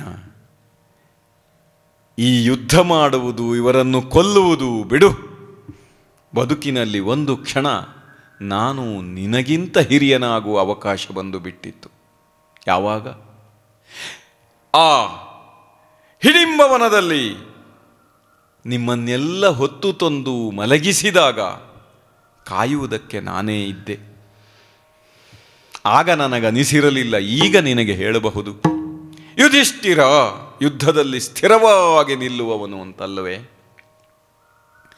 ಅರಗಿನ ಮನೆಯಿಂದ ಕತ್ತಲಲ್ಲಿ ಕಾಡು ಹಿಡಿದು ನಡೆದುಕೊಂಡು ಬರುವಾಗ ನಿಮ್ಮೈವರನ್ನು ಹೊತ್ತು ತಂದಿದ್ದೆ. ಆದರೆ ಮಲಗಿದವರು ನೀವು, ಕಾಯುವವನು ನಾನು. ನಿಜಕ್ಕೂ ಶ್ರಮವಾಗಿದ್ದರೆ ನನಗಾಗಬೇಕಿತ್ತು. ಆದರೆ ನನ್ನ ಮೈಮೇಲೆ ಕುಳಿತು ಬಂದ ನಿಮಗೇ ನಿದ್ದೆ ಬಂತು. ಅಷ್ಟು ಸಾಮರ್ಥ್ಯ ಇತ್ತು ಅಣ್ಣ. ಆದರೆ ನನ್ನನ್ನು ನೋಡುವುದಕ್ಕೆ ಅಂತ ಬಂದವಳು ನರಮಾಂಸದ ವಾಸನೆಯನ್ನು ಹಿಡಿದು ಬಂದಂತಹ ರಕ್ಕಸಿ ನನ್ನನ್ನು ನೋಡಿ ಮರಳಾದಳಂತೆ. ಭೀಮನನ್ನು ತಿನ್ನೋಣ ಅಂತ ಬಂದೆ, ಕಾಮನನ್ನ ನುಂಗಿದೆನವ್ವ ಅಂತ ಅಮ್ಮನಿಗೆ ಗಂಟು ಬಿದ್ದಳು. ಅವಳ ಅಣ್ಣನನ್ನು ಹೊಸಕಿ ಹಾಕಿದ ಮರುಕ್ಷಣದಲ್ಲಿಯೇ ಅವಳು ಹೇಳಿದಳು, ನನಗಿವನ ಗಂಡನನ್ನಾಗಿ ಮಾಡು, ನಾನಿವನ ಸಂಗಡ ಬದುಕುತ್ತೇನೆ ಅಂತ. ಕೂಡದು, ಆಗದು, ಇದು ನನಗೆ ಬೇಡ ಅಂತ ಹೇಳಿದಾಗ ನೀನು ಸಮಾಧಾನ ಹೇಳಿದೆ. ತಾಯಿ ಹೇಳಿದಳು, ಹೆಣ್ಣು ಒಲಿದು ಬಂದಿದ್ದಾಳೆ, ತಿರಸ್ಕರಿಸಬೇಡ ಅಂತ. ಅಣ್ಣನಿದ್ದಾನಲ್ಲ ಅಂದರೆ ಅದನ್ನು ಮೀರಿದ ಅವಕಾಶಕ್ಕಾಗಿ ವ್ಯಾಸರ ಅನುಮತಿಯೂ ದೊರೆತು ನಾನು ಹಿಡಂಬಿಯನ್ನು ಕೈ ಹಿಡಿದೆ. ಹೇಗಿತ್ತು ಗೊತ್ತೇ? ಸುರತ ಸಮೇಳನಗೆ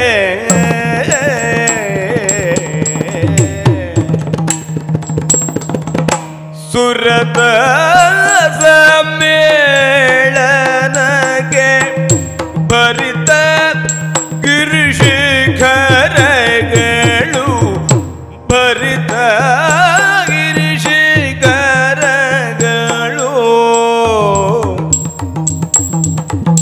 ಕರವ ಬೆಮ್ಮನು ಸುತ್ತಿ ಬಹೆವು. ಅವಳು ಹೇಳಿದ ಕ್ರಮ ಹೇಗಿತ್ತು? ಬೆಮ್ಮನು ಸುತ್ತಿ ಬಹೆವು.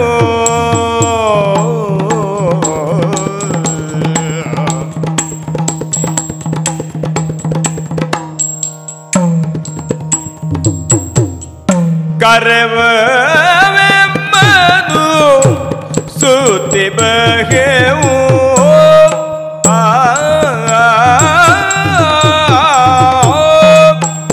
ಹರುಷದಿಂದಿರಿ ನೀವು ಕೊರತೆಯೊದಗಿದರೆ, ಹರುಷದಿಂದಿರಿ ನೀವು ಕೊರತೆಯೊದಗಿದಾಗ ಸ್ಮರಿಸಿದರೆ, ಆಗ ಸ್ಮರಿಸಿದರೆ ಸ್ಮರಿಸಿದರೆ ಬಂದು ಕಾಣುವೆವು.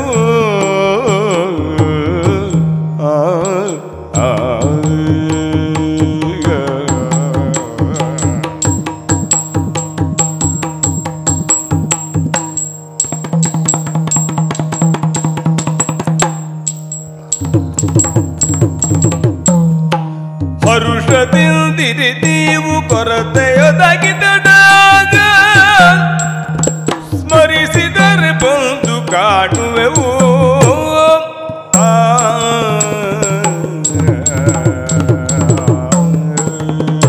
ಅಣ್ಣ, ಯಾವಾಗಲೂ ಧರ್ಮ ಜಿಜ್ಞಾಸೆಯಲ್ಲಿ ಆಡಳಿತದ ಅನುವಾದದಲ್ಲಿ ತೊಡಗಿದವನು ನೀನು. ಹೇಗೆ ಆಳಬೇಕು, ಯಾರು ಆಳಬೇಕು, ಯಾವುದು ನ್ಯಾಯ ಎನ್ನುವ ಜಿಜ್ಞಾಸೆ ನಿರಂತರವಾಗಿ ನಿನ್ನದು ನಡೆದಿರುತ್ತದೆ.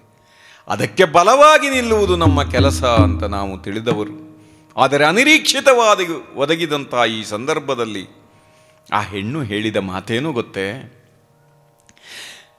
ನಮ್ಮ ಸುರತ ಸಮ್ಮೇಳನಕ್ಕೆ ಗಿರಿಶಿಖರಗಳು ಕಾದಿವೆ, ನಾವಲ್ಲಿ ಓಡಾಡಿಕೊಂಡಿರುತ್ತೇವೆ. ರಕ್ಕಸ ಹೆಣ್ಣಲ್ಲವೋ ಅವಳು, ಅವಳೇ ಮುಂದಾಗಿ ನನ್ನನ್ನು ಕರೆದುಕೊಂಡು ಹೋಗುವವಳು. ಆದರೆ ತಾಯಿಗೆ ಹೇಳಿದಳು, ನಿಮಗೆ ಸಮಸ್ಯೆ ಬಂದರೆ ನಾನು ಒದಗಿ ಬರುತ್ತೇನೆ, ಆರಾಮವಾಗಿರಿ.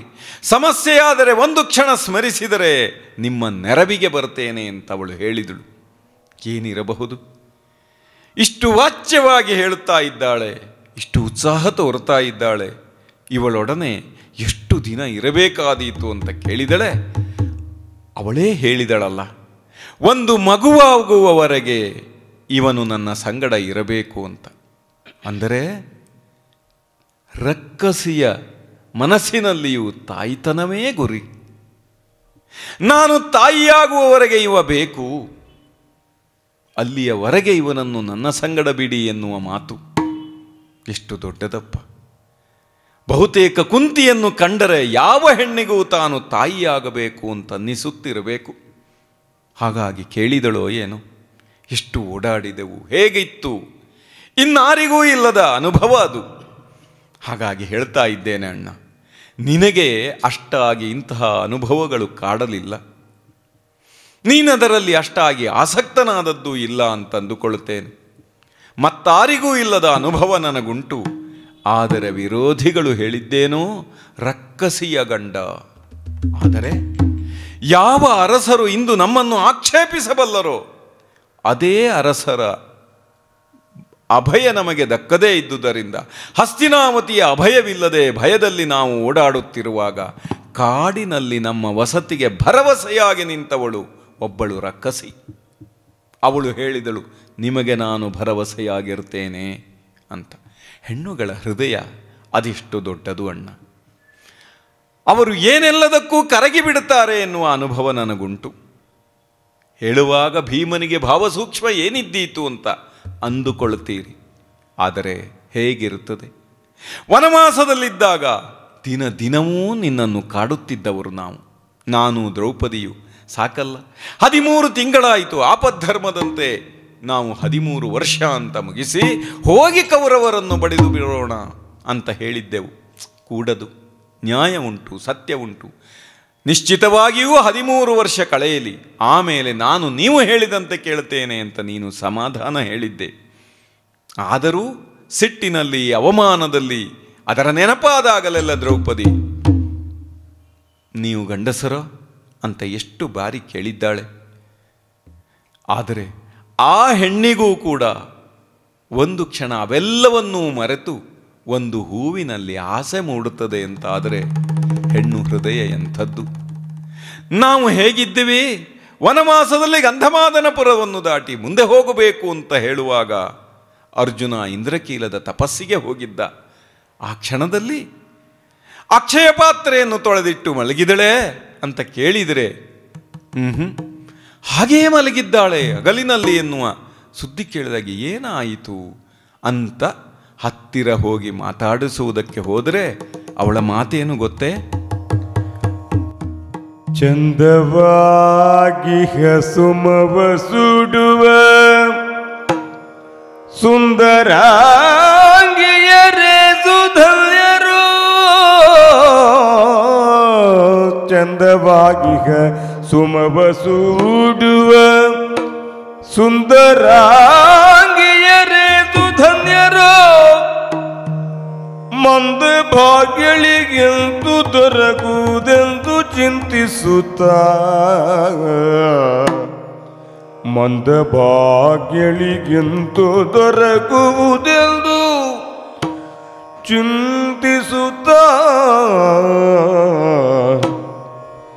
ಇಂದು ಮುಖಿ ಉಣದುಡದೆ ಮಲಗಿದ್ದಂದವನು ತಿಳಿದು, ಇಂದು ಮುಖಿ ಉಣದುಡದೆ ಮಲಗಿದ್ದಂದವನು ತಿಳಿದಾಗ ಬಂದು ಗಲ್ಲವ ಪಿಡಿದು ಭೀಮನು ಬಂದು ಗಲ್ಲವ ಪಿಡಿದು ಮಾತಾಡಿಸಿದ ಮುದ್ದಿಸುತ್ತ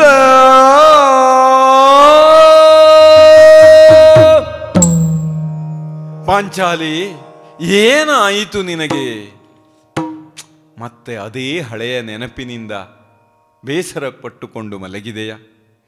ಊಟ ಮಾಡದೆ ಮಲಗಿದೆಯಲ್ಲ, ಏನಾಯಿತು ಮಡದಿ? ನಿನ್ನ ಊಟ ಬಹಳ ಮುಖ್ಯ.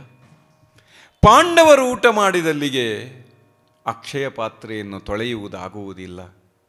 ಅದು ಮತ್ತೆ ಹೊಸದಾಗಬೇಕು ಅಂತಾದರೆ ದ್ರೌಪದಿ ಊಟ ಮಾಡಿ ತೊಳೆಯಬೇಕು.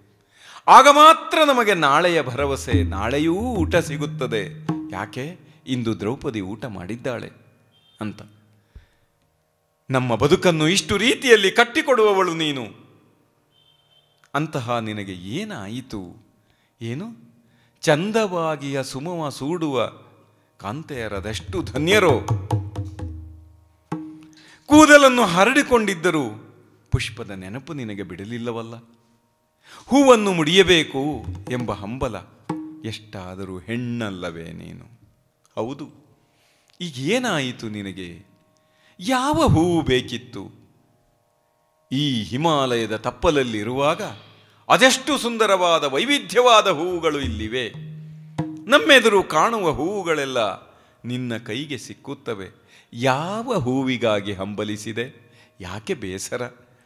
ಊಟ ಮಾಡದಷ್ಟು ಹಂಬಲಕ್ಕೆ ಅದು ಕಾರಣವಾಗುತ್ತದೆ ಅಂತಂದರೆ ಅದು ಎಂಥ ದಿವ್ಯವಾದ ಭವ್ಯವಾದ ಪುಷ್ಪವಿರಬಹುದು ಹೇಳು ಪಾಂಚಾಲಿ ಅಂತ ಕೇಳಿದರೆ, ನಿನ್ನ ಮೂಗಿಗೆ ಅಡರುವುದಿಲ್ಲವೇ ಈ ಕಂಪು?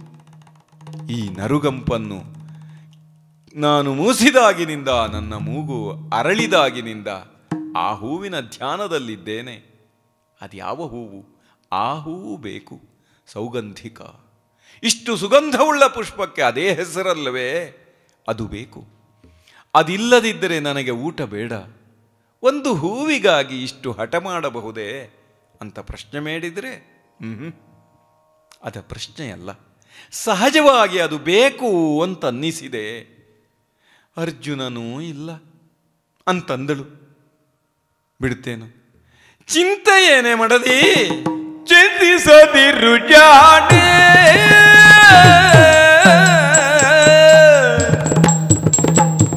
ಚಿಂತಿಸದಿರು ಜಾಣೆ, ಬಿಡು ನಿನ್ನಂತರಂಗವೇನೆ, ಬಿಡು ನಿನ್ನಂತರಂಗವೇನೆ.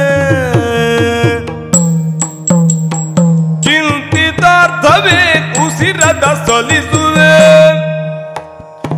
ಚಿಂತಿತಾರ್ಥವೇನುಸಿರದ ಸಲಿಸುವೆ. ಕಾಂತಾಮಣಿ ಕೀಳ್ ಕಳವಳವ್ಯಾಗೆ, ಚಿಂತಿಸದಿರು ಜಾಣೆ, ಬಿಡು ನೀನಂತರಂಗವೇನೆ.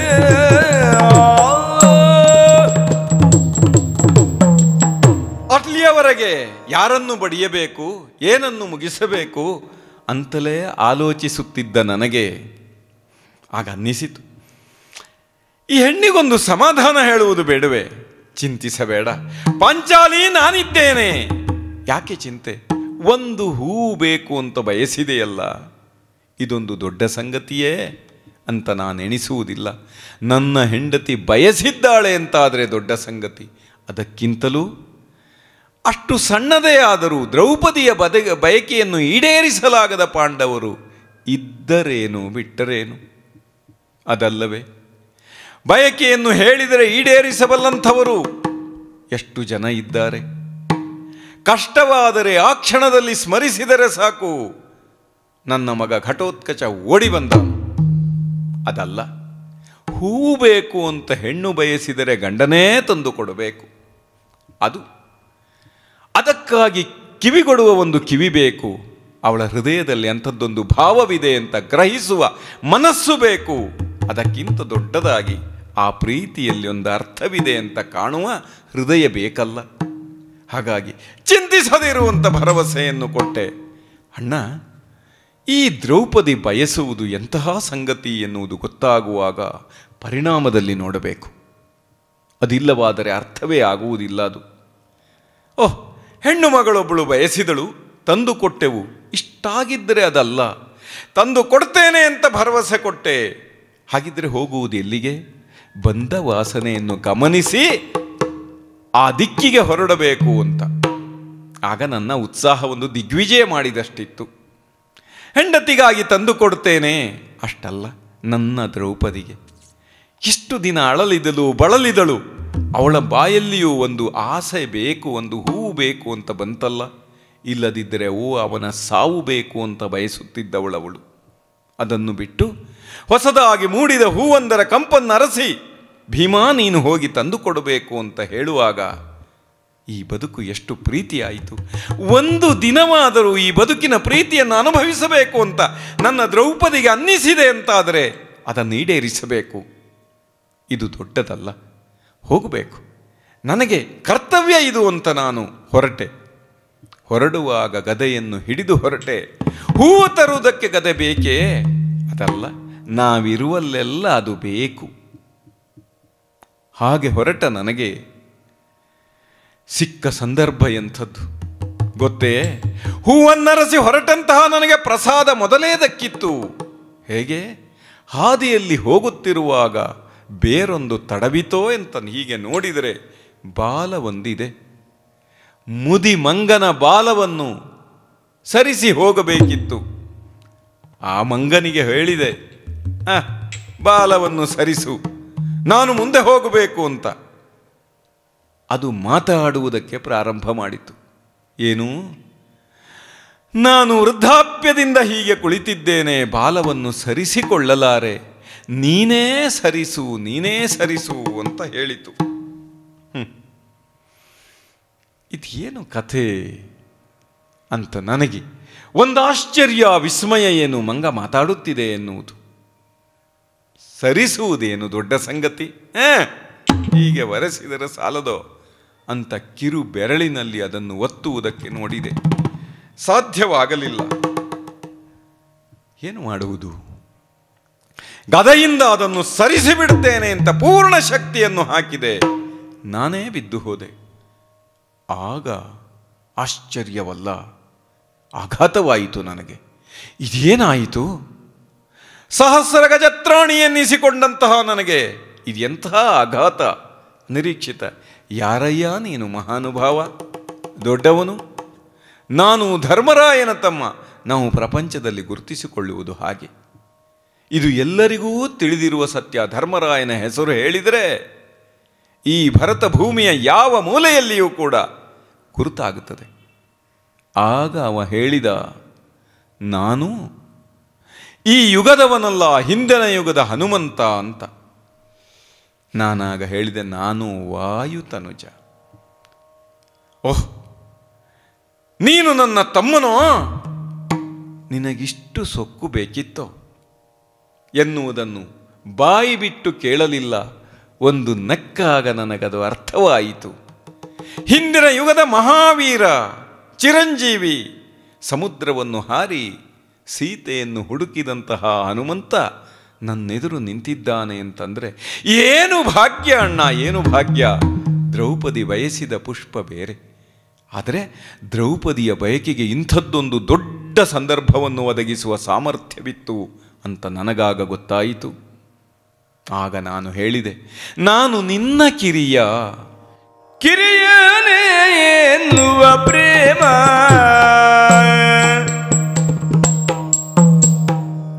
ಕಿರಿಯನೆನ್ನುವ ಪ್ರೇಮ ನಿನಗಿರಲಾಲಿಸಿ ಕೇಳ್ ನಿಸ್ಸೀಮ, ನಿನಗಿರಲಾಲಿಸಿ ಕೇಳ್ ನಿಸ್ಸೀಮ.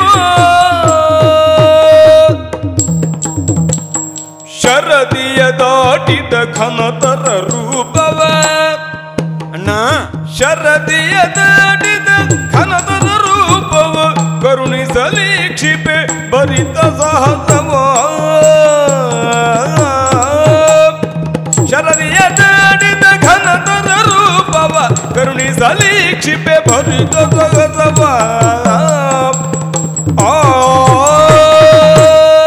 ಮುದಿಯ ಬಾಲವನ್ನು ಸರಿಸುವುದಕ್ಕೆ ಆಗದೆ ಒದ್ದಾಡಿದ ನಾನು. ಅಣ್ಣ ಹನುಮ, ನಿನ್ನ ತಮ್ಮನಾದ ನಾನು ಕೇಳ್ತಾ ಇದ್ದೇನೆ, ನಾನು ನಿನ್ನ ಕಿರಿಯ ಎಂಬ ಪ್ರೇಮ ನಿನಗಿದ್ದರೆ ಅದು ನನಗೊಂದು ಆಸೆ. ಏನು? ನನ್ನ ದ್ರೌಪದಿಗೆ ಹೂವನ್ನು ಕಾಣಬೇಕು, ಮುಡಿಯಬೇಕು ಎಂಬ ಆಸೆ ಎಷ್ಟು ತೀವ್ರವಾಗಿದೆಯೋ ಅದನ್ನು ಮೀರಿದ ಹಂಬಲ ನನ್ನನ್ನು ಕಾಡುತ್ತಿದೆ. ನಿನ್ನ ಕಥೆಯನ್ನು ಕೇಳಿ ಬೆಳೆದವರು ನಾವು. ಗರಡಿಯಲ್ಲಿ ಸಾಮು ಮಾಡುವಾಗ ಯಾರನ್ನೂ ಧ್ಯಾನ ಮಾಡಬೇಕು ಅಂತ ಕೇಳಿದರೆ ಮಾರುತಿಯನ್ನು ನೆನೆಯಬೇಕು ಅಂತ. ಹಾಗೆ ನಿನ್ನನ್ನು ನೆನೆದು ಪ್ರಾರಂಭ ಮಾಡಿದವರು ನಾವು. ಮನೋಜವಂ ಮಾರುತ ತುಲ್ಯ ವೇಗಂ. ನೀನು ದೊಡ್ಡವನು. ಬುದ್ಧಿಮತಾಂ ವರಿಷ್ಠಂ. ಒಂದೇ ಎರಡೇ. ಶ್ರೀರಾಮದೂತಂ ಮನಸಾ ಸ್ಮರಾಮಿ. ಹಾಗೆ ಕೈ ಮುಗಿದೇ ದಿನವನ್ನು ಆರಂಭಿಸುವ ನನಗೆ ನೀನು ಸಿಕ್ಕಿದ್ದೀಯಾ ಅಂತಾದರೆ ಈ ನಿನ್ನ ಮುದಿರೂಪದಲ್ಲಿ ಬಾಲವನ್ನು ಆಗಲಿಲ್ಲ ಎನ್ನುವುದು ದೊಡ್ಡದಲ್ಲ. ಆದರೆ ನೀನು ಸೀತಾದೇವಿಯನ್ನು ಕಾಣಬೇಕು, ಸಮುದ್ರವನ್ನು ಲಂಘಿಸಬೇಕು ಅಂತ ಹೊರಟಾಗ ಸಮುದ್ರೋಲ್ಲಂಘನದ ಮೊದಲು ಮಹೇಂದ್ರ ಪರ್ವತವನ್ನು ಹತ್ತಿ ಬಲಗಾಲಿನಿಂದ ಅದನ್ನು ಒದೆದು ಜಿಗಿದಂತಹ ಸಂದರ್ಭದಲ್ಲಿ ನಿನ್ನ ವಿರಾಟ್ ರೂಪ ಎಷ್ಟು ದೊಡ್ಡದಾಗಿತ್ತು. ಆಕಾಶವನ್ನು ತುಂಬಿ ನಿಂತಿದ್ದೆಯಂತೆ. ಅದನ್ನೊಮ್ಮೆ ನೋಡಬೇಕು. ಆ ಮಹಾಭಾಗ್ಯವನ್ನು ಕಲ್ಪಿಸು ಮಾರುತಿ. ಹನುಮ ಆಂಜನೇಯ ಅಂತ ಪ್ರಾರ್ಥನೆ ಮಾಡಿದಾಗ ಅವನು ಬೆಳೆದು ಬೆಳೆದು ಬೆಳೆದು ಭೂವ್ಯೋಮ ಪಾತಾಳವನ್ನು ಒಂದಾಗಿಸಿದ ಎತ್ತರಕ್ಕೆ ಬೆಳೆದು ನಿಂತಾಗ ಕಣ್ಣು ಸಾರ್ಥಕವಾಯಿತು. ಧನ್ಯನಾದೆ. ಇಂದಿಗೆ ಧನ್ಯ ನಾನು.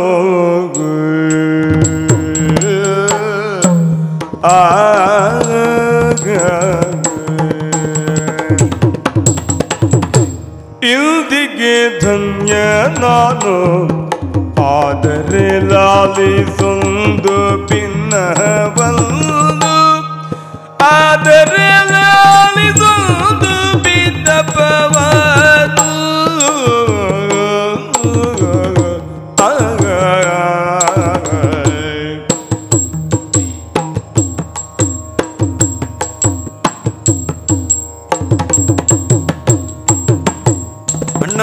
ಮುಂದೆ ಭಾರತ ಯುದ್ಧ ಆಗುತ್ತಲಿದೆ ಜಿಯ.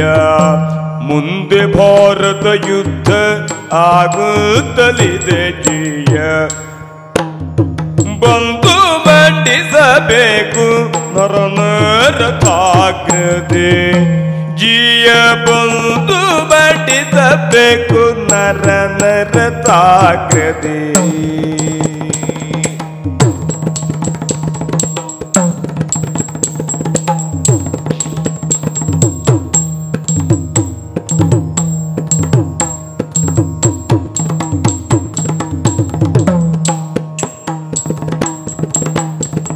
ಇಂದಿಗೆ ಧನ್ಯ ನಾನು, ಆದರೆ ಲಾಲಿಸೊಂದು ಭಿನ್ನಪವನ್ನು. ಆದರೆ ಲಾಲಿಸೊಂದು ಭಿನ್ನಪವನ್ನು. ಮುಂದೆ ಭಾರತ ಯುದ್ಧವಾಗುತ್ತಲಿದೆ ಜಿಯ. ಬಂದು ಮಂಡಿಸಬೇಕು ನರನರದಾಗ್ರದೆ. ಇಂದಿಗೆ ಧನ್ಯ, ಇಂದಿಗೆ ಧನ್ಯ, ಇಂದಿಗೆ ಧನ್ಯ ನಾನು.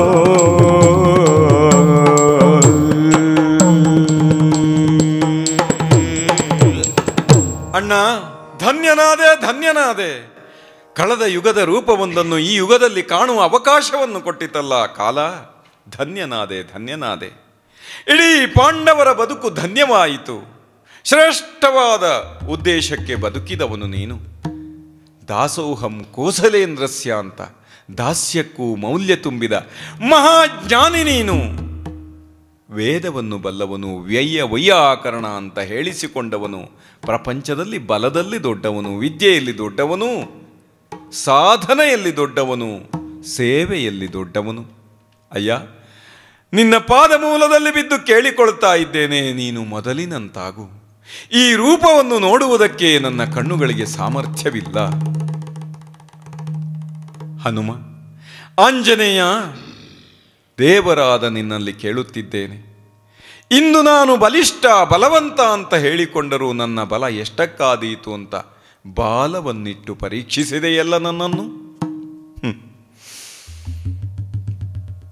ಹೇ ದೇವ, ನಾನು ಕೇಳುತ್ತಿದ್ದೇನೆ. ಪಾಂಡವರು ಒಂದು ಒಳಿತಾದ ಉದ್ದೇಶಕ್ಕಾಗಿ ಬದುಕಿದ್ದಾರೆ.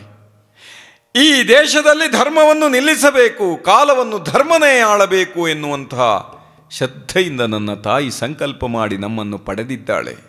ಹಾಗಾಗಿ ನಮಗೆ ಬೆಂಬಲವಾಗಿ ನಿಲ್ಲಬೇಕು. ಚಿರಂಜೀವಿಯಾದ ನೀನು ನಿಂತು ನಾವು ಮಾಡುವ ಯುದ್ಧಕ್ಕೆ ಸಾಕ್ಷಿಯಾಗಬೇಕು. ಮುಂದೊಂದು ದಿನ ಯುದ್ಧವಾಗುತ್ತದೆ ಅಂತ ನಾವು ದಿನದಿನವೂ ಸಿದ್ಧತೆಯಲ್ಲಿ ತೊಡಗಿದವರು. ನನ್ನ ಅರ್ಜುನ ಪಿನಾಕಿಯನ್ನು ಧ್ಯಾನಿಸುವುದಕ್ಕಾಗಿ ಅಲ್ಲಿಗೆ ಹೋಗಿದ್ದಾನೆ.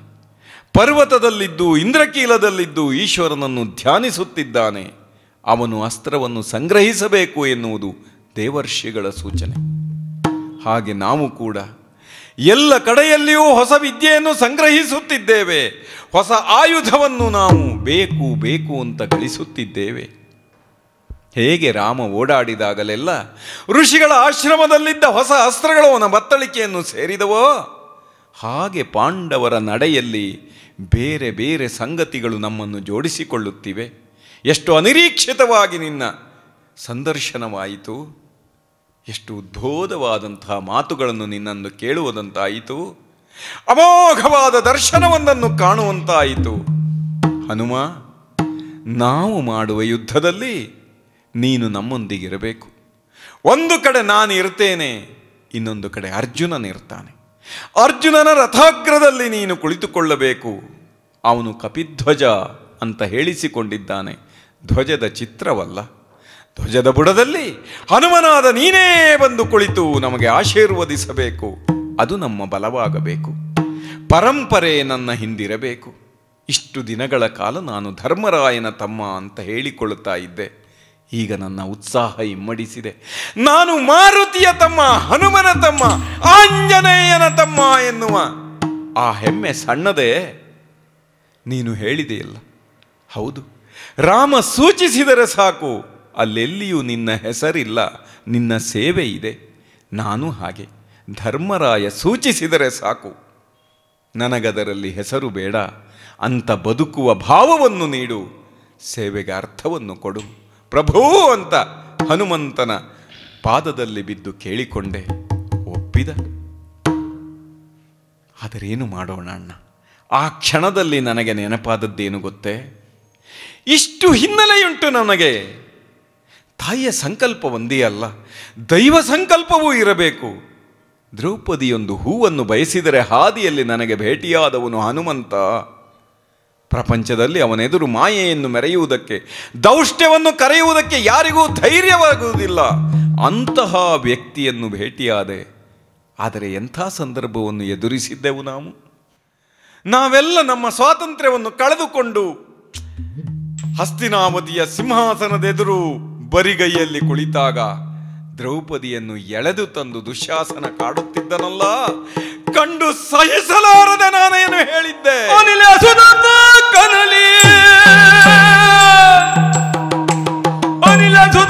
ಕನಲಿ ನುಡಿದನು ವನಿದ ನಿನ್ನಯ ಮುಡಿಯ, ವನಿದ ನಿನ್ನಯ ಮುಡಿಯ ನೆಳದಿಹ.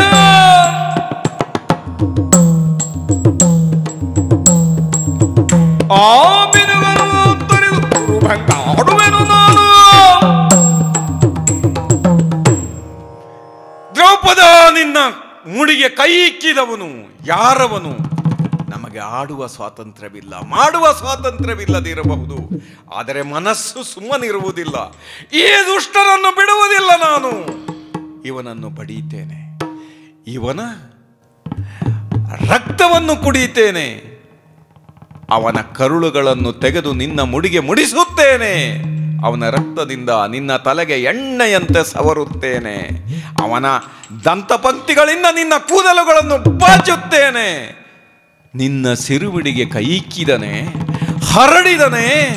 ಇಡೀ ಸಭೆಯ ಎದುರಿನಲ್ಲಿ ಮರ್ಯಾದೆಯನ್ನು ಬಿಟ್ಟು ಕೈ ಹಾಕಿ ಸೆಳೆದು ನಿನ್ನನ್ನು ಇಲ್ಲಿಯವರೆಗೆ ಎಳೆದು ತಂದನೆ. ಇವನನ್ನು ಬಿಡುವುದಿಲ್ಲ, ಇವನನ್ನು ಬಿಡುವುದಿಲ್ಲ.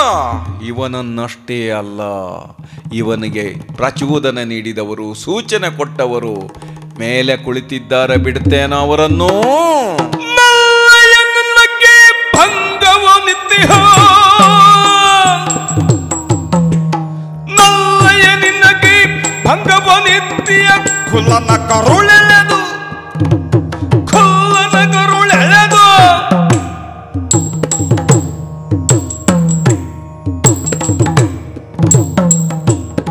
ಬಲಿತ ಭೂತ ಗಣಗಳಿಗುಣಿಸು ಕಳಚಿ ಇವನ ಹಲ್ಲುಗಳನ್ನು ಕಳಚುವುದಷ್ಟೇ ಅಲ್ಲ, ಈ ಹಲ್ಲುಗಳ ಮಧ್ಯದಲ್ಲಿ ನಾಲಿಗೆಯನ್ನಿಟ್ಟುಕೊಂಡು ಮಾತಾಡಿದರಲ್ಲ ಇವರೆಲ್ಲ, ಇವರೊಬ್ಬೊಬ್ಬರನ್ನು ಬಿಡ್ತೇನೋ ನಾನು. ಅವರ ನಾಲಿಗೆಯನ್ನು ಸೀಳಬೇಕು. ಅದು ಸಭೆಯೆದುರು ಮರ್ಯಾದೆಯನ್ನು ಮೀರಿ ವಸ್ತ್ರವನ್ನು ಸರಿಸಿ ತೊಡೆಯನ್ನು ತೋರಿಸಿ ಇಲ್ಲಿ ಅವಕಾಶವಿದೆ ನಿನಗೆ ಅಂತ ಹೇಳಿದನಲ್ಲ, ಅವನ ತೊಡೆಯನ್ನು ಮುರಿತೇನಂತೆ. ಇವರ ಬೆಂಬಲಕ್ಕಿರುವವರೆಲ್ಲ ಯಾರೂ 100 ಜನ ಇದ್ದಾರೆ. ಒಬ್ಬರನ್ನು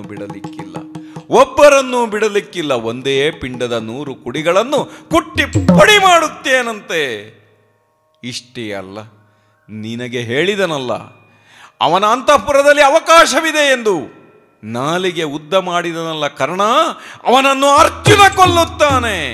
ಇದಕ್ಕೆ ಬೆಂಬಲವಾಗಿ ನಿಂತವನು, ದಾಳವನ್ನು ಉರುಳಿಸಿದವನು ಶಕುನಿ ಇದ್ದಾನೋ, ಅವನನ್ನು ಮತ್ತೊಬ್ಬ ಕೊಲ್ಲುತ್ತಾನೆ. ದುಶ್ಯಾಸನನನ್ನು ನಾನು ಮಡಹುತ್ತೇನೆ.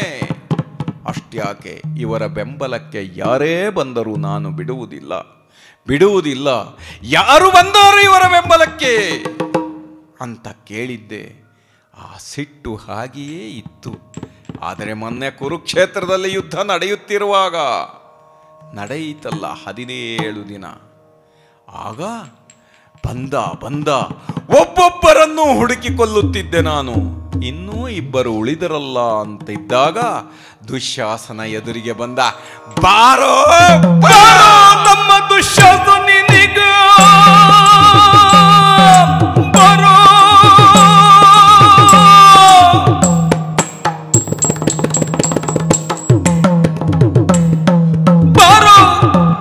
ತಮ್ಮ ಬಾರೋ ತಮ್ಮ ದುಶ್ಯಾಸನಿಗ, ತೋರಿಸೋ ನಿನ್ನ ಕೈ ಗುಣವನ್ನು ಬೇಗ, ತೋರಿಸೋ ನಿನ್ನ ಕೈ ಗುಣವನ್ನು ಬೇಗ. ಸಿರಿಯ ಸರಿತ ದುರಾತ್ಮಕ ನಿನ್ನಯ ಮೋರಿಯ ದುಡುವೆನೀಗ. ದುಶ್ಯಾಸನ ಬಾರೋ ಬಾ, ಎಷ್ಟು ದಿನದಿಂದ ಕಾದು ಕುಳಿತಿದ್ದೆ ನಾನು. ನಿನ್ನ ಕೈಗುಣ, ಈ ಕೈಗಳು ಏನು ಮಾಡಿವೆ? ಪಂಚಾಲಿಯ ಸೆರಗಿಗೆ ಕೈ ಇಕ್ಕಿದೆ. ಸೆಳೆದೆ ಸೀರೆ ಸೆಳೆಯುವುದಕ್ಕಾಗದ ಗಂಡಸೆ, ಈಗ ನನ್ನ ಕೈಯಲ್ಲಿ ಸಿಕ್ಕಿ ಬಿದ್ದೆಯಲ್ಲ. ಸಿರಿಮುಡಿಗೆ ಕೈ ಇಕ್ಕಿದ ನಿನ್ನ ಕೈಗುಣ ಎಂಥದ್ದು ಅಂತ ನೋಡಬೇಕು. ಒಂದೊಂದೇ ಬೆರಳುಗಳನ್ನು ಮುರಿದು ನೋಡುತ್ತೇನಂತೆ. ಈಗ ನನ್ನ ಕೈಯಲ್ಲಿ ಸಿಕ್ಕಿದ್ದೀಯಲ್ಲ, ನಿನ್ನ ಬೆಂಬಲಕ್ಕೆ ಬರುವವರು ಯಾರು? ಆ ಸಿಂಹಾಸನದಲ್ಲಿ ಕುಳಿತು ಆಜ್ಞೆ ಮಾಡುವವನು ಎಲ್ಲಿದ್ದಾನೆ? ನಿನ್ನ ಬೆಂಬಲಕ್ಕೆ ಬರುವ ಕರ್ಣನೆಲ್ಲಿದ್ದಾನೆ? ಇಂದು ಸೇನಾಧಿಪತಿಯಲ್ಲವೇ ಅವನು? ಅವನೆಲ್ಲಿದ್ದಾನೆ? ದಾಳಗಳನ್ನು ಉರುಳಿಸುವಾಗ ಗೆದ್ದೆ ಎಂದು ಕೇಕೆ ಹಾಕುವ ಶಕುನಿ ನಿನ್ನ ಬೆಂಬಲಕ್ಕೆ ಬರುತ್ತಾನೆಯೇ? ಸತ್ತ ಜಯದ್ರಥ ನಿನ್ನ ಬೆಂಬಲದಲ್ಲಿ ಬಂದು ನಿಲ್ಲುತ್ತಾನೆಯೇ? ಎಲ್ಲಿದ್ದಾರೆ ನಿಮ್ಮವರೆಲ್ಲ? ನಿನ್ನನ್ನು ಸೀಳಿ ನಿನ್ನ ಹೃದಯದ ರಕ್ತವನ್ನು ಕುಡಿಯುವುದಿದ್ದರೆ ನನಗೆ ಸಮಾಧಾನವಿಲ್ಲ. ನಾನು ಮಾಡಿದ ಪ್ರತಿಜ್ಞೆ ಕೇವಲ ನಿನ್ನ ವಿರುದ್ಧವಲ್ಲ, ಇಡೀ ಕೌರವ ದೌಷ್ಟ್ಯದ ವಿರುದ್ಧ. ಭರತ ಭೂಮಿಯ ಮೌಲ್ಯವನ್ನು ಕಟ್ಟುವಾಗ ಅರಮನೆಯಲ್ಲಿ ಹುಟ್ಟಿದ ಪಾಪಿಗಳನ್ನು ನಿರ್ನಾಮ ಮಾಡಬೇಕಾದಂತಹ ನನ್ನ ಕರ್ತವ್ಯದ ಕುರಿತಾಗಿ ನನ್ನ ನಿಷ್ಠೆ ಇದು. ಬಾ, ನಿನ್ನನ್ನು ಜಜ್ಜುತ್ತೇನಂತೆ. ನಿನ್ನನ್ನು ಬಗೆಹರಿದು ದ್ರೌಪದಿಯನ್ನು ಕರೆದು ಕರುಳನ್ನು ಮುಡಿಸಿ ರಕ್ತವನ್ನು ನೇವರಿಸಿ, ಆಹಾ, ಈ ಸಂದರ್ಭದಲ್ಲಿ ಇದು ಈಗ ನಾನು ರೌದ್ರವಾಗಿ ನಿಂತಿದ್ದೇನೆ. ನನ್ನ ಕೌರವರ ಪಡೆಯನ್ನಷ್ಟೇ ಅಲ್ಲ, ಯಾರಿದ್ದಾರೆ ನನ್ನನ್ನು ಎದುರಿಸುವವರು? ಗಂಡುಸಾದವರನ್ನು ಕಾಣೆ,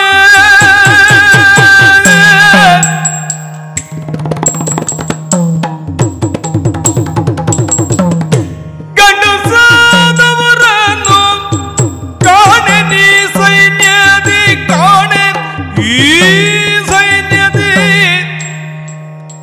ಲಂಡಸು ಭಟರ್ ಇವರು, ಸೈನ್ಯದಿ ಲಂಡಸು ಭಟರ್ ಇವರು. ಪುಂಡರಿಕಾಕ್ಷನ ಕಡೆಯಲ್ಲಿ ಭಟರ್ ಉಂಟೆ.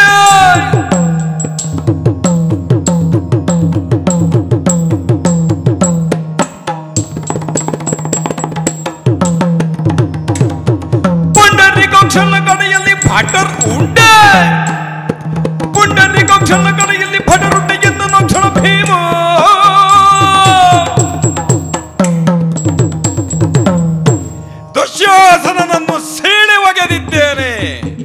ಒಂದೊಂದೇ ಕಾಲುಗಳನ್ನು ಸೆಗೆದಿದ್ದೇನೆ, ರಕ್ತವನ್ನು ಕುಡಿದಿದ್ದೇನೆ, ನಾನಂದು ಮಾಡಿದ ಪ್ರತಿಜ್ಞೆಯನ್ನು ನೆರವೇರಿಸಿದ್ದೇನೆ.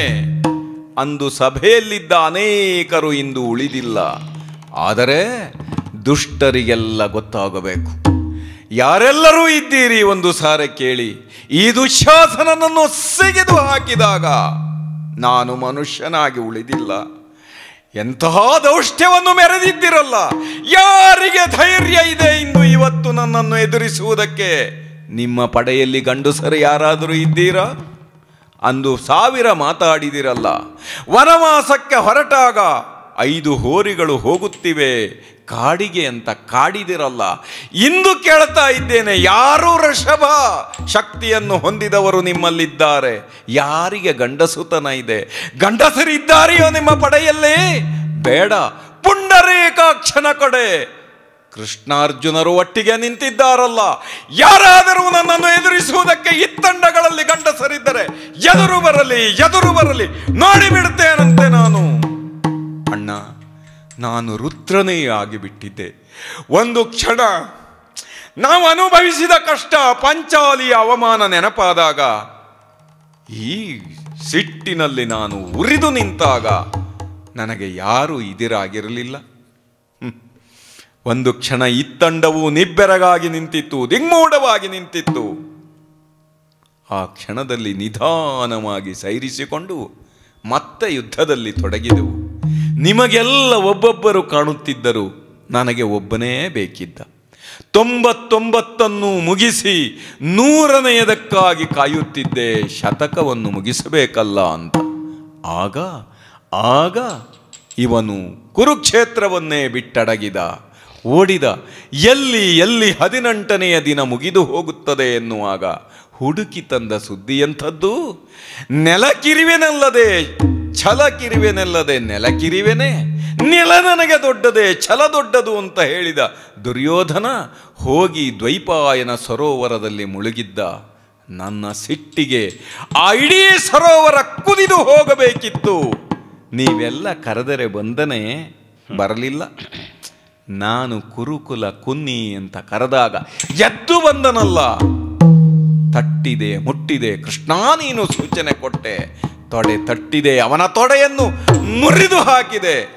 ನನ್ನ ಸೇಡು ಮುಗಿಯುವುದಿಲ್ಲ. ಇಷ್ಟು ಸಾಲದು, ಯಾವ್ಯಾವುದು ಏನೇನು ಅನ್ಯಾಯ ಮಾಡಿದೆ ನೀನು? ಇದುವೆ ಲೋಕ್ಷಕ್ಕೆ ಹಕ್ಕೆ,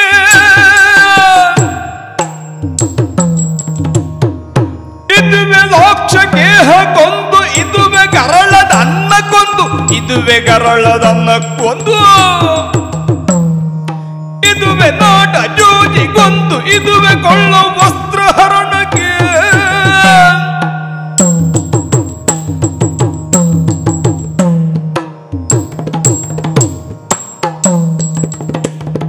ಬಳಿರೆ ಬಾಬು ಗೌರವೇಂದ್ರನೇ ಸಿಂಹಾಸನದ ಮೇಲೆ ಕುಳಿತಾಗ ಆಡುವ ಮಾತೆಂಥದ್ದು? ಅಭಿಷೇಕವಿಲ್ಲದವನೇ ಆಳತೀಯ ಅಂತ ಹೋಗಿದ್ದೆಯಲ್ಲ. ಏನಾಳಿದ್ದು ನೀನು? ದೌಷ್ಟ್ಯ ನಿನ್ನದು. ಒಂದೊಂದು ನೆನಪಿದೆ ನನಗೆ. ಎಂತಹ ವಂಚನೆ ಅದು! ನನ್ನ ಬಟ್ಟಲಲ್ಲಿದ್ದದ್ದನ್ನು ನಿನ್ನ ಬಾಯಿಗೆ ಹಾಕ್ತೇನೆ, ನಿನ್ನ ಬಟ್ಟಲಲ್ಲಿದ್ದದ್ದನ್ನು ನನ್ನ ಬಾಯಿಗೆ ಹಾಕುವಂತ ವಿಷ ಉಣ್ಣಿಸಿದೆಯಲ್ಲ. ಆ ವಿಷ ಉಣ್ಣಿಸಿದ್ದಕ್ಕಾಗಿ ಒಂದು ಏಟು ಬೇಕು ನಿನಗೆ. ವಾರಣಾವತ ಕಟ್ಟಿ ನಾವಿರುವ ಅರಮನೆಯನ್ನು ಅರಗಿನ ಮನೆಯಾಗಿಸಿ ಬೆಂಕಿ ಕೊಡುವುದಕ್ಕೆ ಆಲೋಚನೆ ಮಾಡಿದೆಯಲ್ಲ. ಮನೆ ಹಾಳ, ನಿನಗೆ ಇನ್ನೊಂದು ಪೆಟ್ಟು ಬೇಕು. ಅಷ್ಟು ಸಾಲದು. ಕರೆದು ಜೂಜಾಡುವುದಕ್ಕೆ ತೊಡಗಿದೆ. ಜೂಜಾಟಕ್ಕೆ ನಿನ್ನ ಕೈಯಲ್ಲ, ಶಕುನಿಯ ಕೈ. ಆದರೂ ಪೆಟ್ಟು ಬೀಳಬೇಕಾದದ್ದು ನಿನಗೆ. ಎಷ್ಟು ಜೂಜಾಡಿಸಿದೆಯಾ ನಿನಗೆ? ಇನ್ನೊಂದು ಪೆಟ್ಟನ್ನು ಕೊಡಬೇಕು. ಸಾಲದು. ವನಿತೆಯ ಸೀರೆಯನ್ನು ಹಿಡಿದು ಎಳೆಯುವುದಕ್ಕೆ ಆಜ್ಞೆ ಮಾಡಿದೆಯಲ್ಲ.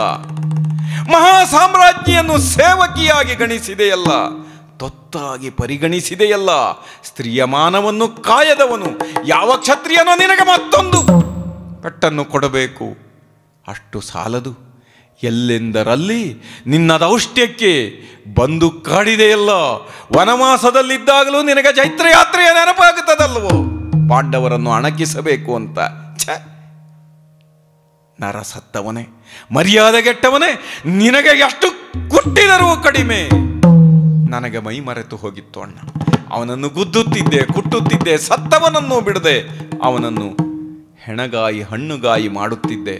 ಅವನ ಕಿರೀಟದ ಮೇಲೆ ಕಾಲಿಟ್ಟು ತಲೆಮೆಟ್ಟಿದಾಗ ಬೇಡ ಬೇಡ ಅಂತ ನೀನು ಹೇಳಿದೆಯಲ್ಲ, ಸತ್ತವನನ್ನು ಕಾಡಬಾರದು ಅಂತ. ಸತ್ತಂತೆ ಬಿದ್ದಿದ್ದಾವ. ಏನು ಮಾಡಿದರೂ ಸಿಟ್ಟಡಗುವುದಿಲ್ಲ. ಅಂತಹ ಸ್ಥಿತಿ ಇತ್ತು. ಅಷ್ಟು ಸಿಟ್ಟಲ್ಲದೆ, ಆ ಒಂದು ಕಿಚ್ಚಲ್ಲದಿದ್ದರೆ ಅವರನ್ನು ಕೊಲ್ಲುವುದಕ್ಕಾಗುವುದಿಲ್ಲ. ಅಣ್ಣ, ನಿನ್ನಷ್ಟು ಜೀವಕಾರುಣ್ಯದಿಂದಿದ್ದರೆ ಕೌರವನೂ ಸಾಯುವುದಿಲ್ಲ. ದುಷ್ಟರನ್ನು ಬದುಕಿಸಬಾರದು, ಕುಟ್ಟಿ ಕಳೆಯಲೇಬೇಕು. ಇದು ಯುದ್ಧದ ನಿಯಮ, ಇದು ಧರ್ಮದ ನಿಯಮ. ಅದನ್ನು ಮಾಡಿ ಮುಗಿಸಿದ್ದೇವೆ. ಅಷ್ಟರ ಮೇಲೆ ನೀನು ಸಿಂಹಾಸನದಲ್ಲಿ ಕುಳಿತೆಯಲ್ಲ, ಸಮಾಧಾನವಾಯಿತು. ಎಷ್ಟು ವರ್ಷಗಳ ಕಾಲ ನಾವು ವೃದ್ಧಾಪ್ಯದ ಅಂಚಿಗೆ ಬಂದಾಗ ನಮಗೆ ಅಧಿಕಾರ ದಕ್ಕಿದ್ದು. ಆದರೂ ಆಗಲಿ, ಜನರು ಬಯಸಿದ್ದರಲ್ಲ ಧರ್ಮರಾಯ ಆಳಬೇಕು, ಯುಧಿಷ್ಠಿರನ ಆಳ್ವಿಕೆ ಬೇಕು ಅಂತ. ಸಮಾಧಾನವಾಯಿತು. ಇಷ್ಟೆಲ್ಲ ಮಾಡಿದೆವು ಅಣ್ಣ. ಆದರೆ ಬದುಕಿಗೆ ಏನರ್ಥ ಎಂಬ ಪ್ರಶ್ನೆ ನಮ್ಮನ್ನು ಕಾಡಿದ್ದು ಯಾವಾಗ? ನಮ್ಮ ದೇವ ಕೃಷ್ಣನ ಕಥೆ ಏನಾಯಿತು, ಯಾದವರ ಪರಿಸ್ಥಿತಿ ಏನಾಯಿತು ಎನ್ನುವುದನ್ನು ಕೇಳಿದಾಗ ಏನಾದರವರೋ ಲೀಲೆಯಿಂ ಕೇಳಗ್ರಜಾತನೆ ಯಾದವ ಜಾಲವೆಲ್ಲವೂ ಮಧ್ಯವನ್ನು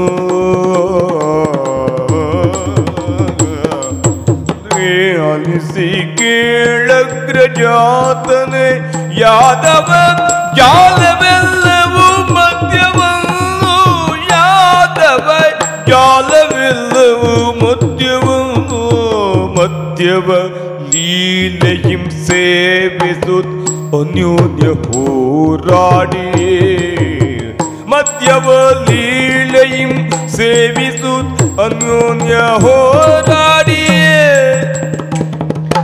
ಕಾಲನ ಪುರ ಕೈದಲೊಡನೆ. ಅಣ್ಣ, ನಾವು ಯಾವರನ್ನು ದೇವನೆಂದು ಭಾವನೆಂದು ಪೂಜಿಸಿದೆವೋ, ಆರಾಧಿಸಿದೆವೋ, ಸಖ್ಯದಿಂದ ಒಡನಾಡಿದೆವೋ, ಅವನು ಲೋಕಕ್ಷೇಮದ ಕುರಿತು ಪ್ರತಿಕ್ಷಣವೂ ಆಲೋಚಿಸಿದ. ಎಷ್ಟು ದುಷ್ಟರನ್ನು ಕೊಂದ ಅವನು. ಪ್ರಾಗ್ಜ್ಯೋತಿಷಪುರದ ನರಮುರಕಾಸರಿಂದ ಪ್ರಾರಂಭಿಸಿ ಒಬ್ಬರೇ ಇಬ್ಬರೇ ದಂತವಕ್ತರನೇ, ಕಂಸನೇ, ಮಾಗ, ಎಷ್ಟು ಜನರನ್ನು ಕೊಂದ. ನಮ್ಮಿಂದ ಅದೆಷ್ಟು ಜನರನ್ನು ಕೊಲ್ಲಿಸಿದ. ಇಡೀ ಭಾರತಕ್ಕೆ ದುಷ್ಟರಿಂದ ನಿವಾರಣೆಯನ್ನು ನೀಡಿದ. ಇಡೀ ಭರತ ವರ್ಷ ಕೃಷ್ಣನ ಕುರಿತು ದೇವ ದೇವ ಎಂದು ಹೇಳುವಾಗ ಎಲ್ಲೂ ಆಳದೆ ಆಳುವವರನ್ನು ನಿರ್ಮಿಸಿ ಅವನು ರಾಜ ನಿರ್ಮಾಪಕನಾದ. ಆದರೆ ಎಂತಹ ಪರಿಸ್ಥಿತಿ ಇದು! ನಮ್ಮ ತಮ್ಮನಾದ ಅರ್ಜುನನಿಗೆ ಗೀತಾಮೃತವನ್ನು ಬೋಧಿಸಿ ಜಗತ್ತಿಗೆ ಮಾಯೆಯನ್ನು ಮೀರುವುದು ಹೇಗೆ ಎನ್ನುವುದನ್ನು ಹೇಳಿಕೊಟ್ಟವನು, ದಿವ್ಯವನ್ನು ಭವ್ಯವನ್ನು ಕಾಣುವುದು ಹೇಗೆ, ಬದುಕಿನ ಸುಖ ದುಃಖಗಳಲ್ಲಿ ನಾವು ಸಮಾನವಾಗಿ ನಿಂತು ನೋಡುವುದು ಹೇಗೆ ಎನ್ನುವುದನ್ನು ಹೇಳಿಕೊಟ್ಟ ದೇವರು ಕೊನೆಯಲ್ಲಿ ತನ್ನ ಕುಲದವರೆಲ್ಲ ತನ್ನೆದುರೇ ಕುಡಿದು ಅಮಲಿನಲ್ಲಿ ಹೊಡೆದಾಡಿಕೊಂಡು ಒಬ್ಬೊಬ್ಬರೂ ಸತ್ತದ್ದನ್ನು ನೋಡಿ ಜೀವ ಬಿಟ್ಟನಂತೆ. ಅಣ್ಣ, ಬದುಕಿಗೆ ಏನರ್ಥ? ಜಗತ್ತಿನಲ್ಲಿ ಇಂದಲ್ಲ, ನಾವಿರುವುದಿಲ್ಲ ಅಂತಾದರೂ ಕೃಷ್ಣ ಹೇಳಿದ ಮಾತು ಉಳಿಯುತ್ತದೆ. ನಮ್ಮ ಕಥೆಯನ್ನು ಯಾರಾದರೂ ಕೇಳಿಯಾರು ಬಿಟ್ಟಾರು ಮಾತು ಬೇರೆ, ಆದರೆ ಕೃಷ್ಣನ ನುಡಿ ಉಳಿಯುತ್ತದೆ. ಆದರೆ ಆ ಕೃಷ್ಣನ ಚರಿತ್ರೆಯನ್ನು ಕೇಳಿದವರು, ಕೃಷ್ಣನೂ ಕೊನೆಯಲ್ಲಿ ತನ್ನವರನ್ನು ಬದುಕಿಸಿಕೊಳ್ಳಲಾಗದೆ, ಅವರ ಅನೈತಿಕತೆಯನ್ನು ತಡೆಯಲಾಗದೆ ಅಸಹಾಯಕನಾಗಿ ಜೀವ ಬಿಟ್ಟ ಅಂತ ಹೇಳುವುದನ್ನು ಕೇಳಿದಾಗ ಬದುಕಿಗೇನರ್ಥ? ಕೊನೆಯಲ್ಲಿ ನಿಂತಾಗ ನಾನು ಬೇರೆ ನೀನು ಬೇರೆ, ಎಲ್ಲರೂ ಅವರವರಾಗಿ ಹೋಗ್ತಾರೆ ಎನ್ನುವುದು ಸಣ್ಣ ಮಾತೆ?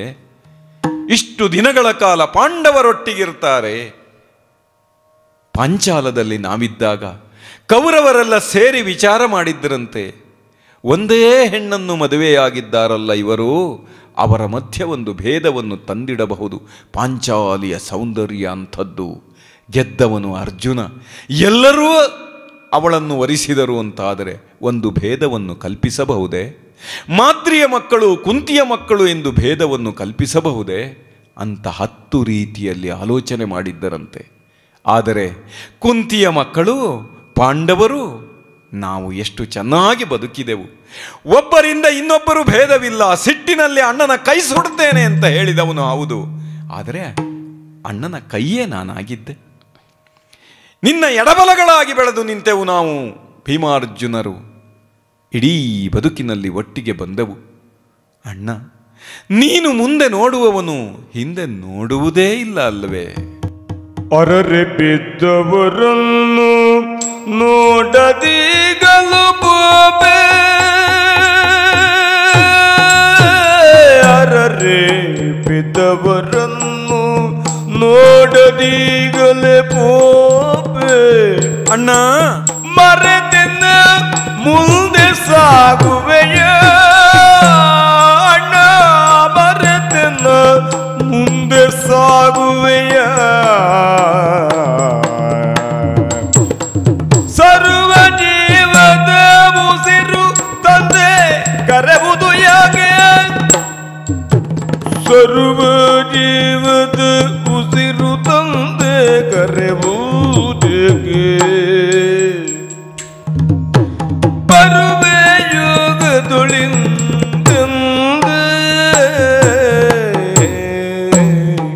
ಅಣ್ಣ, ಅಣ್ಣ ನೀನು ಮುಂದೆ ಹೋಗುತ್ತಾ ಇದ್ದೀಯಾ, ಹಿಂದೆ ನೋಡ್ಲಿಲ್ಲ, ನಾನೇ ಹೇಳಿದೆ ಅದೋ ದ್ರೌಪದಿ ಬಿದ್ದಳು ಅಂತ.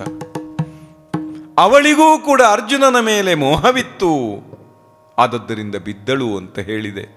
ನಕುಲನೂ ಬಿದ್ದ, ಸಹದೇವನೂ ಬಿದ್ದ, 3 ಲೋಕದ ಗಂಡನೆನಿಸಿಕೊಂಡ ಅಂತಹ ಪಾರ್ಥನು ಅಲ್ಲಿ ಚೆಲ್ಲಿಕೊಂಡ. ನಾವಿಬ್ಬರೇ ಉಳಿದಿದ್ದೇವೆ. ಅಣ್ಣ, ನೀನು ಮಾತಾಡಿಸಿದರೆ ಮಾತಾಡ್ತೀಯೇ, ತಿರುಗಿ ನೋಡುವುದಿಲ್ಲ. ಅಣ್ಣ, ಅದೇಕೋ ನನಗೂ ಉಸಿರು ಕಟ್ಟುತ್ತಾ ಇದೆ. ವಾಯುವಿನ ಮಗ ನಾನು ಹೌದು, ಆದರೂ ನನ್ನ ಅಪ್ಪನೂ ಕೂಡ ಬಳಲಿದನೆ.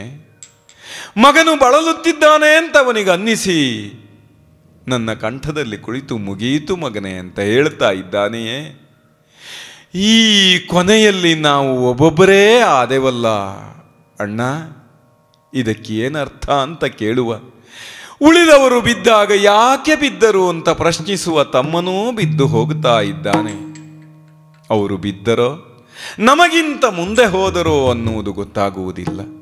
ಯಾಕೆಂದರೆ ಆತ್ಮದ ಶಾಶ್ವತತೆಯನ್ನು ಒಪ್ಪಿದವರು ಈ ಶರೀರ ಅಂದರೆ ಬಿದ್ದು ಹೋಗುವುದು, ಬಿದ್ದು ಹೋಗುತ್ತದೆ. ಆದರೆ ಧರ್ಮದಿಂದ ಬದುಕಿದವನು ಒಂದು ಕ್ಷಣವೂ ಅದರಿಂದ ವಿಚಲಿತನಾದವನಲ್ಲ. ನೀನು ದೊಡ್ಡವನು, ನಿನ್ನ ಹಿಂದೆಯೇ ನಡೆದು ನಡೆದು ನಡೆದು ಇಲ್ಲಿಯವರೆಗೂ ಬಂದು ಬಿದ್ದರಲ್ಲ ಅಣ್ಣ. ಈಗ ನನಗೂ ಉಸಿರು ಕಟ್ಟುತ್ತಿದೆ. ಯೋಗದಿಂದೊಮ್ಮೆ ಉಸಿರೆಳೆದುಕೊಂಡು ಪೂರ್ಣ ಶ್ವಾಸವನ್ನು ತೆಗೆದುಕೊಂಡು ಬಿಡುವಾಗ ಇದೋ ನಿನ್ನ ಪಯಣ ಸುಖಕರವಾಗಲಿ. ಇಲ್ಲಿಯವರೆಗೂ ನಿನ್ನೊಡನೆ ಬದುಕಿದ ಭಾಗ್ಯ ನಮ್ಮದು, ಧರ್ಮದೊಡನೆ ಬದುಕಿದ ಭಾಗ್ಯ ನಮ್ಮದು. ಸೇವೆಯನ್ನು ಧರ್ಮಕ್ಕಾಗಿ ಲೋಕಕ್ಷೇಮಕ್ಕಾಗಿ ನೀಡಿದ ಭಾಗ್ಯ ನಮ್ಮದು. ಅದನ್ನು ನೀಡಿದವನು ನೀನು ದೊಡ್ಡವನಪ್ಪ. ತಾಯಿಯ ಸಂಕಲ್ಪ ಈಡೇರಿತು, ಕೃಷ್ಣನ ಇಷ್ಟ ನೆರವೇರಿತು. ಅಗೋ ಪ್ರಪಂಚಕ್ಕೊಂದು ಮಾದರಿ ಸಿಕ್ಕಿತು. ಅಣ್ಣ, ಮುಂದೆ ಹೋಗ್ತಾ ಇದ್ದೀಯೆ, ನಾನು ಮುಂದೆ ಹೆಜ್ಜೆ ಇಡಲಾರೆ. ಇದೋ ನಿನ್ನ ಮುಂದಿನ ಪಯಣಕ್ಕೆ ಶುಭವಾಗಲಿ, ಶುಭವಾಗಲಿ. ಕೃಷ್ಣ ಶ್ರೀಹರಿ ವಾಸುದೇವ.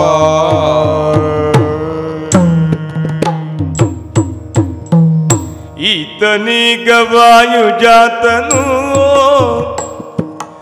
ಈತನೀಗ ವಾಯುಜಾತನು, ತನ್ನ ತಾತಗಾಗಿ ಧನುಜ ಕುಲವ ಘಾತಿಸಿದವನು ಕಸಾರ್ಯ. ಈತನೀಗ ವಾಯುಜಾತನು, ಅಂಬುಧಿ ಲಂಘಿಸಿ ಬರದಿ ಲಂಪ ಶಿಖರದಲ್ಲಿ ಧುಮುಕಿ,